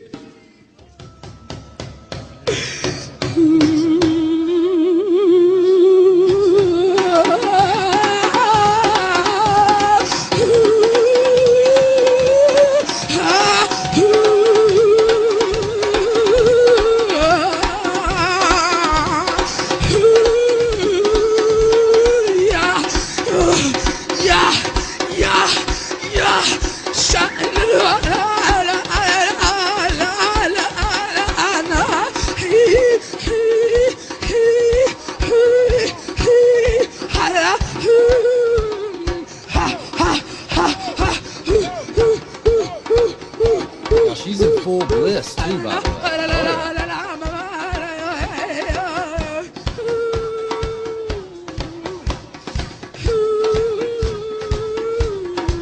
Yeah, let me figure out who she is, man. Get her on. Talk to us, man. Yeah, yeah. It's good. The church is returning to its ancient mystical roots in which it was birthed, and it's returning on the backs of many giants and many people who have had encounters. It's not from it might not be from a pulpit, it may not be from an organization with a title, but it's happening with the individuals and with the people who are having their own experiences and their own mystical encounter with the divine and with God, with Christ, with Jesus, with the Holy Spirit. And like you said, people even saying that they're meeting the prophets and Enoch and Paul and things like that in the spirit realm, or even some people talking about them showing up in their room. You know, I think it was Bob Jones and who? No. I may get the names mixed up, so don't quote me on the names. But I think it was Todd White who said that after Bob Jones died, he felt the Lord told him to go rent a room at a hotel for the weekend, take a sabbatical, go to the hotel. I got some things I want to show you. And he goes to the hotel, and I may be off with these names, so if I am, please forgive me. But you can Google it. You'll find up something very close. And so he goes to the hotel, and he sits down in his chair, and he begins to pray. And Bob Jones, his spiritual leader who had passed away, walks in his spirit and begins to teach him the entire weekend from the other side. So this is, I read the story. I believe it was Todd White and Bob Jones, not sure, but you're hearing these kind of stories a lot more back then. Yes. If you would have said these things, you'd have been, made fun of and excommunicated and stripped from your platform and ministry, which is your bread and butter, and all of that kind of stuff. So people were scared to talk about it. Now people are coming out and, first of all, being open to those experiences by hearing this story, by reading the Bible and say, wow, this story in the Bible makes a lot more sense because of what you just told me. Now, when it says that the Spirit prays to you with groanings and utterances that cannot be understood. Wait. It wasn't talking about that. It wasn't that. It's not that. Exactly. It's something else. Come on, dude. Get out of my face. No. It's the same thing, bro. It is. And you're supposed to look as ridiculous as you possibly can. And we're all so insecure with our ego. Yeah. Oh, I don't want to look like this. Can't bypass it. I remember when I was in church, trying to protect you. With my hand up. And I look like the stupid. Exactly. Yeah. Like nobody can see me. Yeah. Oh yeah. It was an act of faith. What happened the first time you did it? That's when you can feel it. That's the first time when you look dumb and when you can humiliate yourself. Yeah. Because remember, that's what Jesus had to do. He had to humiliate.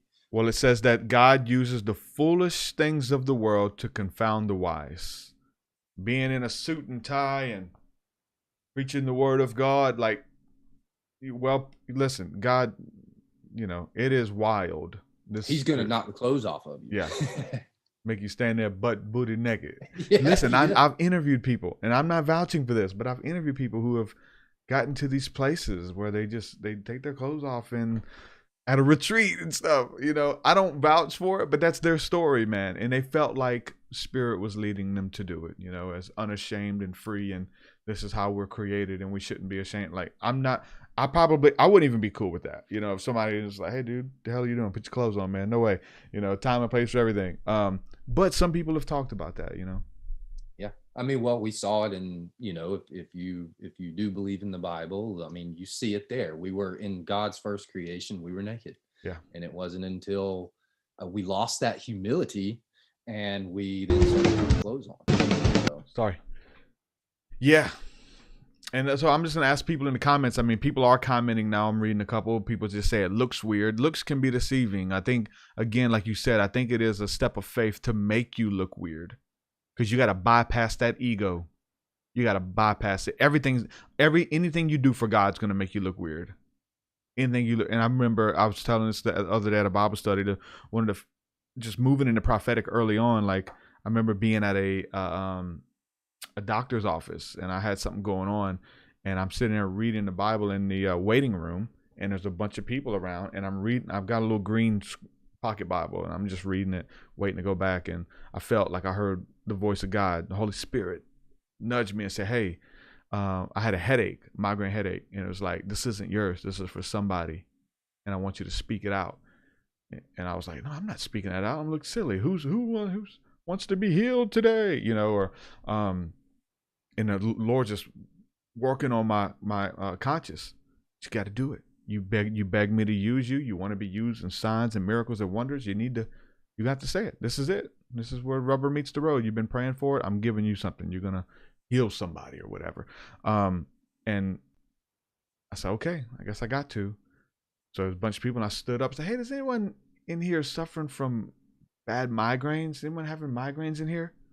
Just random. It's quiet. I got up, said it. Everybody looked at each other. No. Every single person, no. Sure. Okay. I sat back down.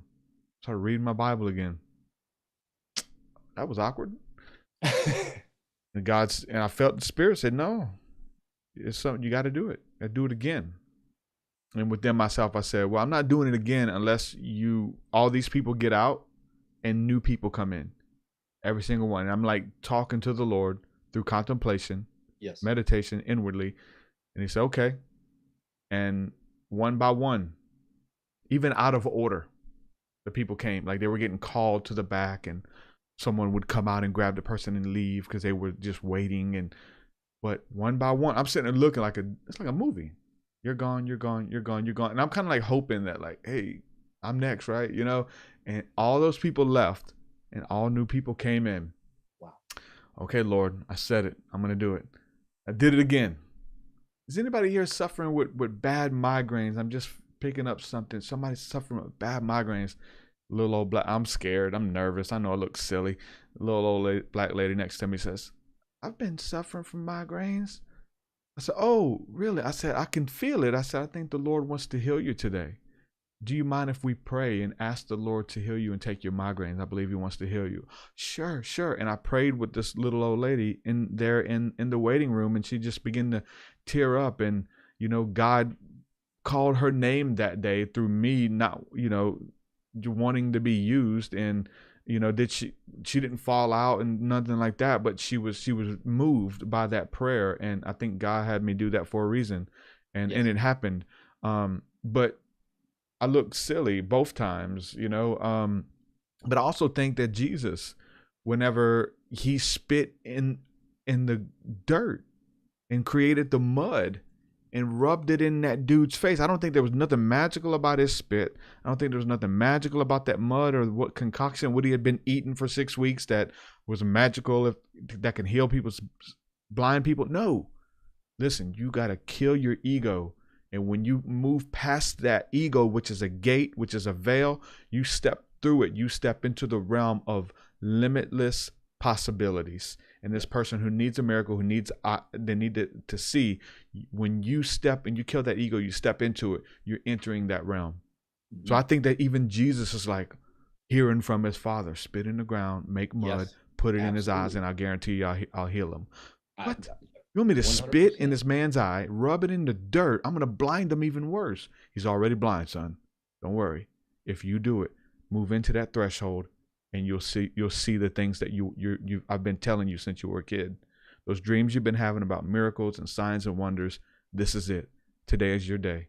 Do it. I believe 100%.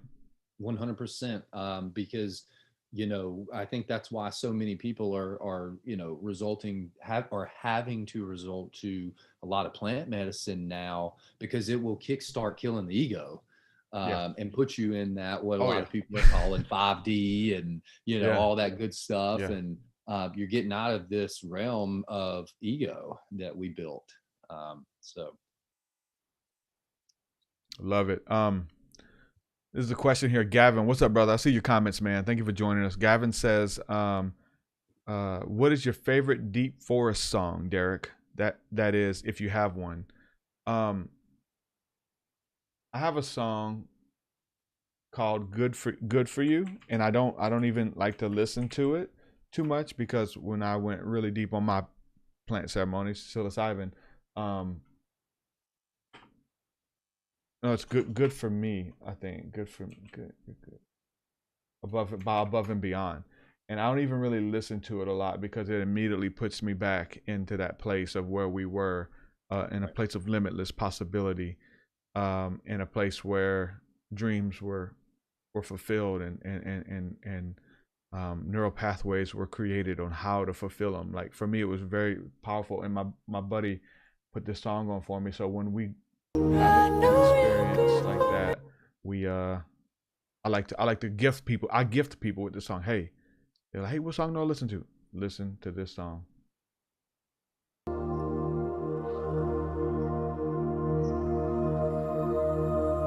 And I've hidden this, we're talking about sampling. I've hidden this song throughout my albums. It comes in and out. You can barely hear the vocal here and there. Like, it means that much to me that I've hidden these tones and stuff in my music, especially 333. So it's Good for Me by Above and Beyond. To be with you is easy. I know you're good for me.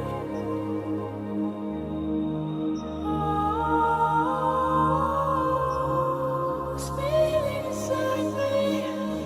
Oh, it sends me sky high. It's one of them. I got many, but definitely that one. And Gavin also says Above and Beyond. Alchemy. Alchemy's good. There's a couple of them, man. Above and Beyond played a huge role in my life of getting me there, and then stepping out. Even their lyrics about, hey, they got another song, not Alchemy, but talking about how the sky, you've got to go. If you listen to that song and listen to those lyrics together when you read it, like, it's saying, hey, it's your time. The sky belongs to no one. Get out. It's time. You've got everything you need. Gather your stuff, make a decision, pick a direction, take your shot. Now is your time. And literally, when I started doing like healing sessions and one-on-one, getting paid to do one-on-one sessions, I was scared to death. Who are you to do this? Who are you to charge? Who are you this? Oh man. But then we go and we create this beautiful, that when I hear that song, it shoots my expectation up so high. There's no telling me no. Then we create this beautiful experience to, like, wow, I'm glad that I said yes. I'm glad that I was able to facilitate this for this person, this individual who, whatever they experience, right? And there's so much different stuff, whatever they're looking for, they experience really. But to be able to set that sacred space up, and music's powerful, man. What about you? Do you have, I talked with Head from Korn about this, our favorite worship songs that kind of take us there. Do you have any songs that, take you there, or your favorite go-to ones? I'm a gospel guy, so for me it is Jesus is the main line, and so anytime I listen, tell him what you want. Hey. He's on the phone. Tell him what you want. Exactly. Yeah, that's and good. So, like, anytime I hear that, I just get the fuzzies, and if I want to go deeper, I can start closing my eyes. I can start, trying to go into a trance, but it can be, to my understanding as well, some of that stuff can go stale. That's probably why you don't want to listen to that one song. Exactly. Maybe That's exactly why. That's why. Yeah, because it can go stale, and then when it does, it's cold now.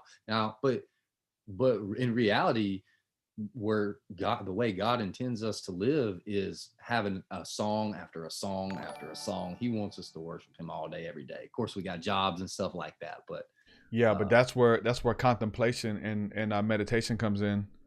yes, That you stay in this attitude of what Paul said. I've been writing about it today. Pray without ceasing.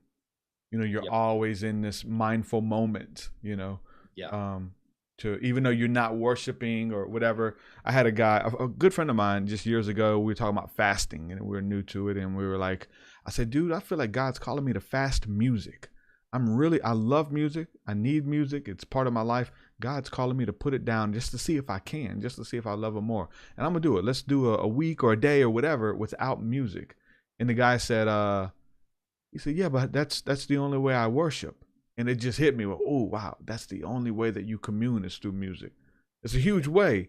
But if we think that we have to have music for us to get into that connection, then something's up. God, you know, every breath is a prayer. Contemplation. What about just prayer or singing your own song versus listening to an external source? You know, so just the different you know, levels with not listening to music or abstaining from something. And we got formulas is what we're saying, you know, these formulas. And so I'm big on not having those formulas. Cause God is, and a buddy of mine showed me, is like, he kind of scared me when he put this in my head. He discipled me early on, but he was like, even speaking of Morning Star and how they're doing those services like that, and like all that static and people are dancing and worshiping. And I was like, man, I want to go so bad, man. We're in Alabama.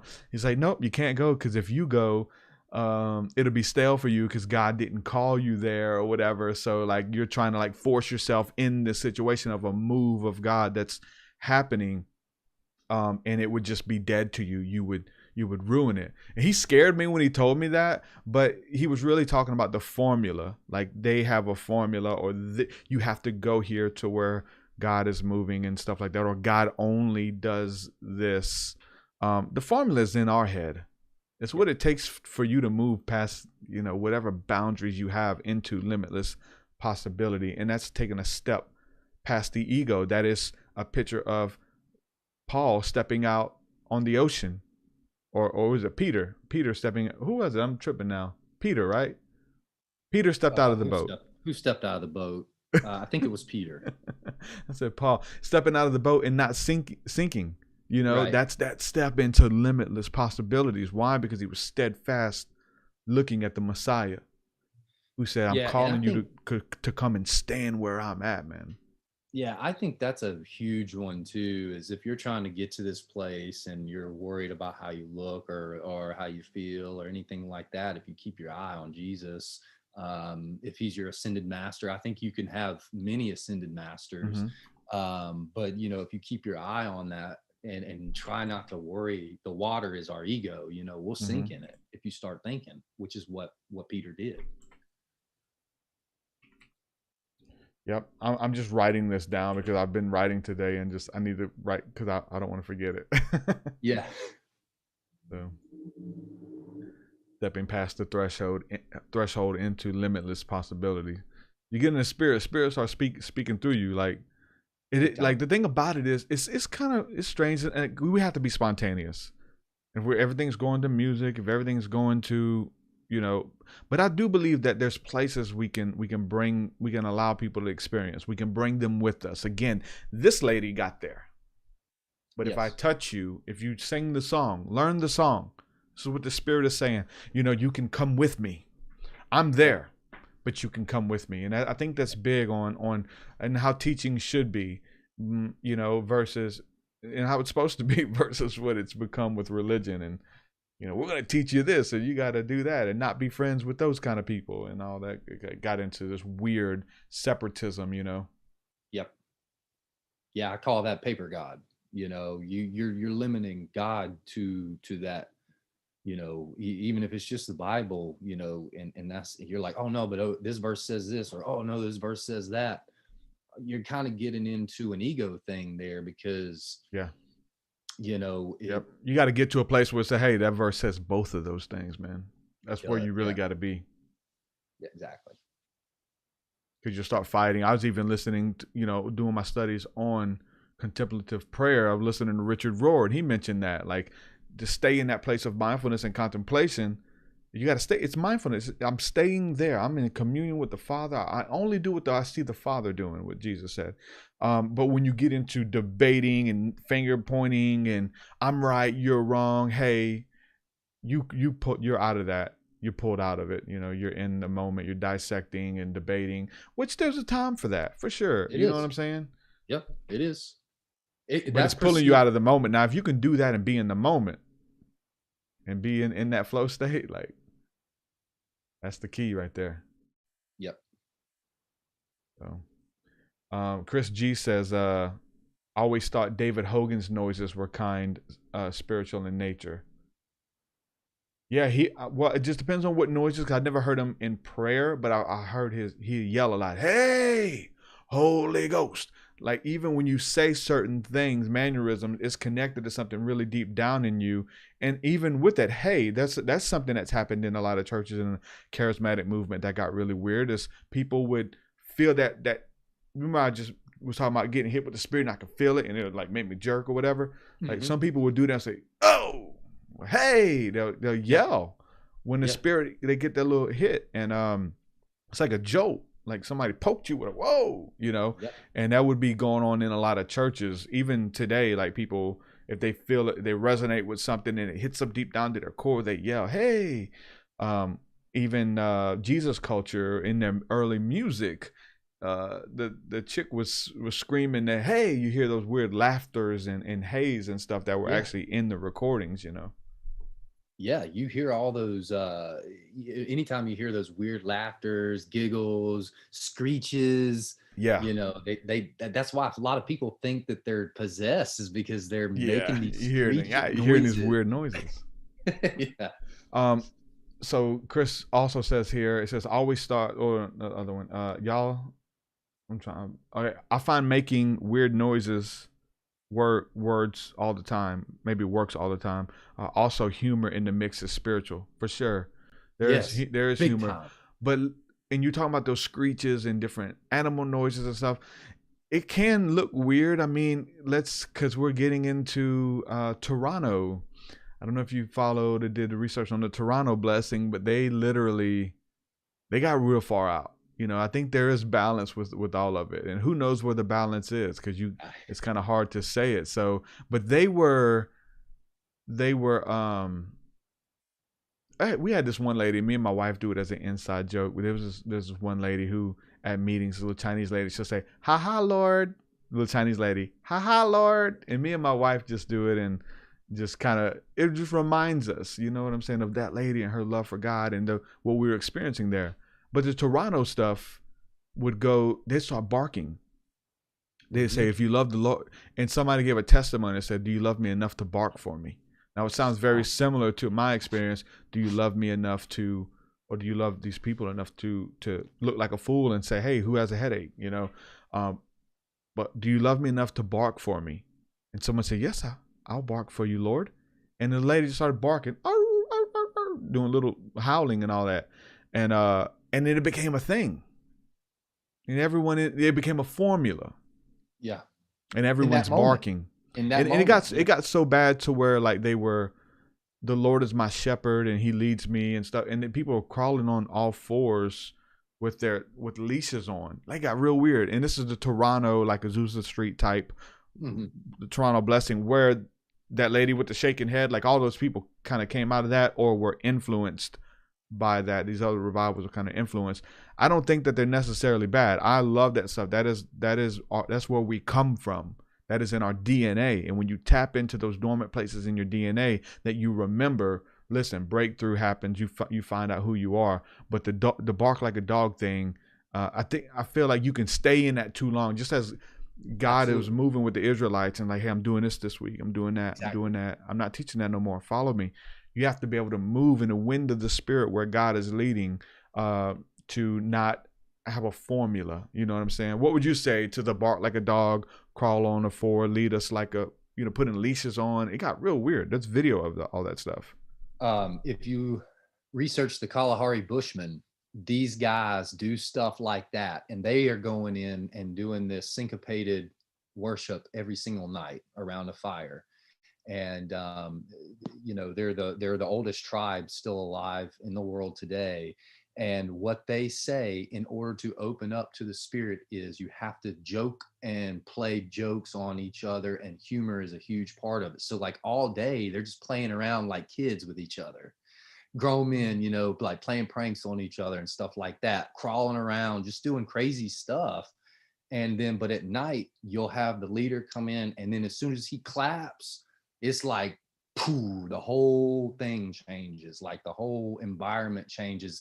And then they'll start stomping on the ground with the rattles on their leg. And one person will start, and second person will start, and the third person. And then it gets kind of serious, kind of like what we were watching with the St. Vincent Quakers. It kind of gets to where everybody's doing the same thing, but you got to do something so silly at first because your ego tries to create a formula, and it's just you can't do it. You got to get creative with this stuff. So they do say, humor and that gets you in that place of humility, I guess. Yeah. I mean, the scriptures also say that to the Greeks it's foolishness, because it's more philosophical and what I can prove, and to the Jews it's a stumbling block because they're already beloved and accepted of God, and you're telling us we need something outside of ourselves, that kind of thing, right. The gospel. And so when you have something that's so that is the foolishness of the world to win them, God chose to use those things, stepping out of that formula of what you learn. Paul even talks about having not even having wisdom of words, because being Greek and being philosophical is definitely wooing you with my words. You know what I'm saying?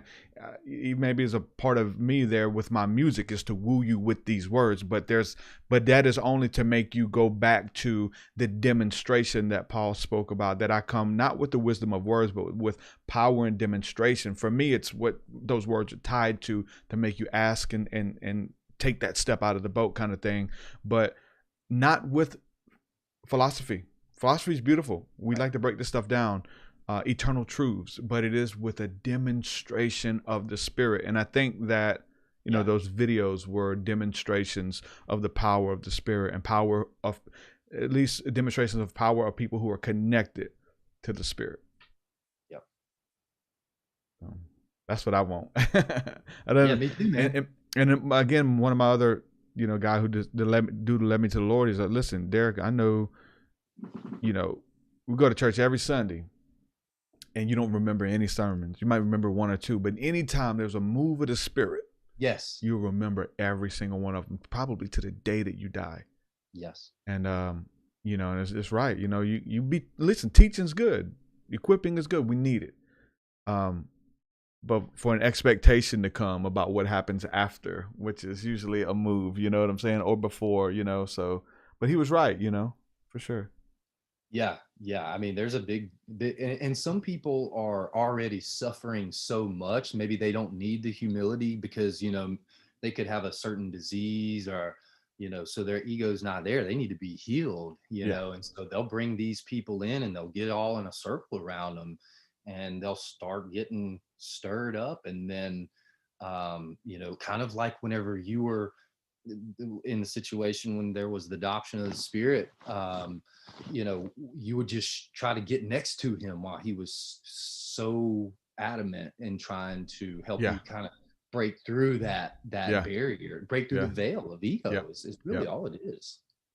Yeah. Again, just like being transferable, like me wanting to go pray with that guy who's tapped in, and I've been that person who's been tapped in, and just having a deep encounter, and then you get to take other people with you. They can feel it.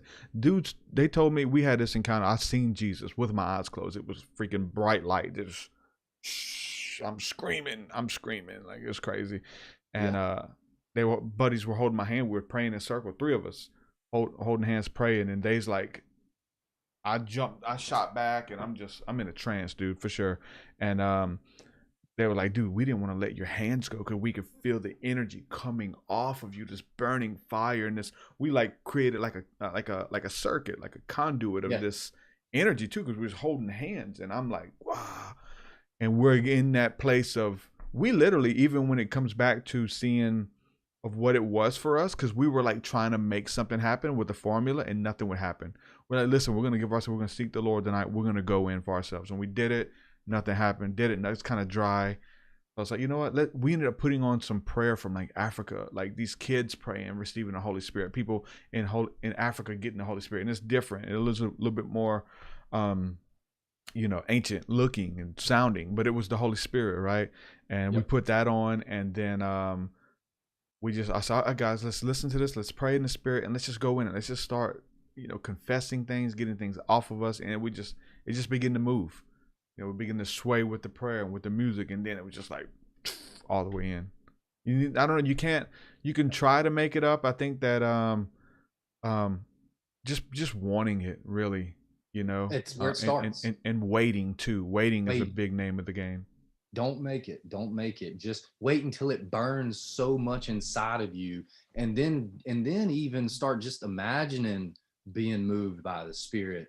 Don't even start with actually moving, because you'll find yourself, you're trying to do it still. It will take over. It will take over. Yeah, we've been a part of some really cool things in the past, and I just want to be able to facilitate those things for people in the future. And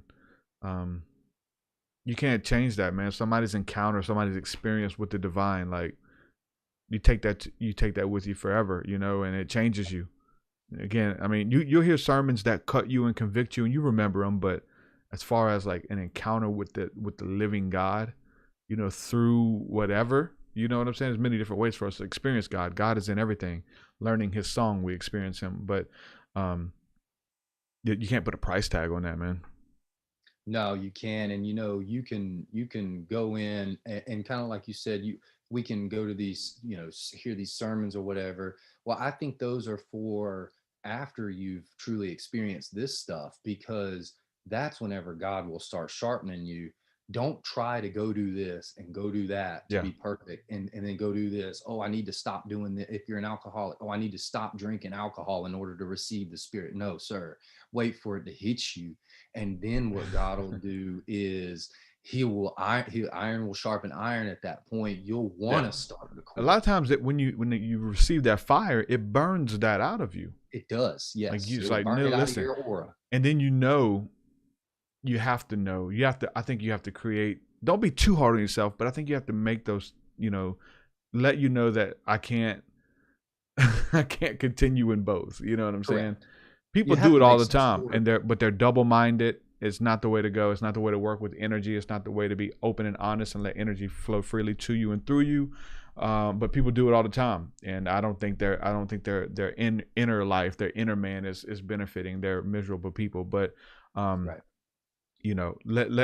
yourself know. But again, you can't be too hard on yourself, because people, we talk about it like they'll just listen, because I drank, I'm not going to pray anymore, or because I drank, God doesn't love me, or whatever. Like whatever it is that is your hang up, you know what I'm saying? Like just know that when you get into that place, for me, again, that's what allows me to stop. I can't stop anything on my own. I wouldn't need God. I would have stopped a long time ago. I would have perfected myself a long time ago. But I need, that experience, or I need that connection. I don't even need an experience. The experience are just blessings, but to know who I am, and I'm fearfully and wonderfully made, and I'm connected with a God that loves me and wants to commune and communicate with me through everything, through all music, through all people, through all, through diet, through the stars, man, you name it, bro. God is speaking through everything, and it's up to me to tune into that frequency, like that quartz crystal, to see if I can hear,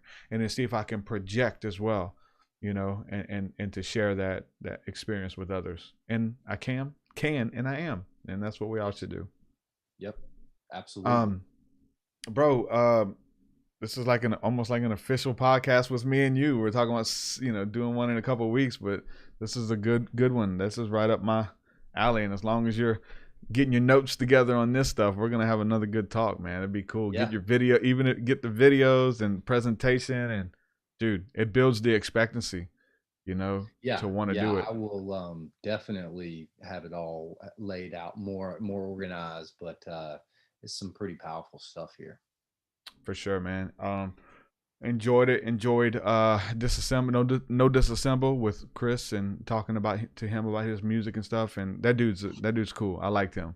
We have to have him on again when he's not having internet connection. So, but do you have anything to plug? If anybody wants to follow you, check out what you got going on, what you're working on. We're still getting ready to launch right now. Yeah, I'm still working on all my stuff now. It's in preliminary stages. But he is a member of the Mystic Circle, so if you want to meet with him on the Mystic Circle, you can go there, and he's gonna, I'm sure, be a presenter or a teacher or all that good stuff too. Leading his own stuff there. So Jesse is there. So yeah. Any last words? Any last regards in this show on? Keep the vibes up. That's it. They were wanting to know again for the music. Somebody was asking me to share links, but just let people know where they can go to find those links of that spirit moving in that church or whatever. Yeah, so there's a bunch of them actually, and I would highly recommend going to their YouTube channel to kind of see a lot of this stuff. And it is, let's see, it's the Kenny Center. And the way you spell Kenny is Keenney. That's the name of their YouTube channel. And it basically goes into many different, you have sacred sound soaks. So, a lot of people do these sound immersions and things like that. So they use that. And then it goes into the history of why people shake and stuff like that, and why that is actually that means you're in the spirit and you're able to speak to God directly, and he speaks to you directly. What's his first name again? I've got it pulled up on another page. Bradford. Okay. And he's in New Orleans, you said, right? He is in New Orleans. Man, I gotta link in with those guys. Good stuff. And, yeah. Go ahead. Yeah, no, there's it's the wife as well. They're both always together. So and her name is, I think it's Elizabeth, if I'm not mistaken. Good stuff. Brad and Hillary. Yeah, Hillary. The Kenny Center, one word, sacred ecstatics, setting your soul on fire. Good stuff. All right, brother. We'll do it again soon, and we'll talk soon. And so thank you everybody for watching. If you want to be a part of what we got going on, go to themysticcircle.net. Become a member, start your 7-day trial, check out what we got, feel around. We're continually creating over there, so working on some courses and stuff too to upload as well. So with that, I'm gonna say peace and shalom. We'll do it again.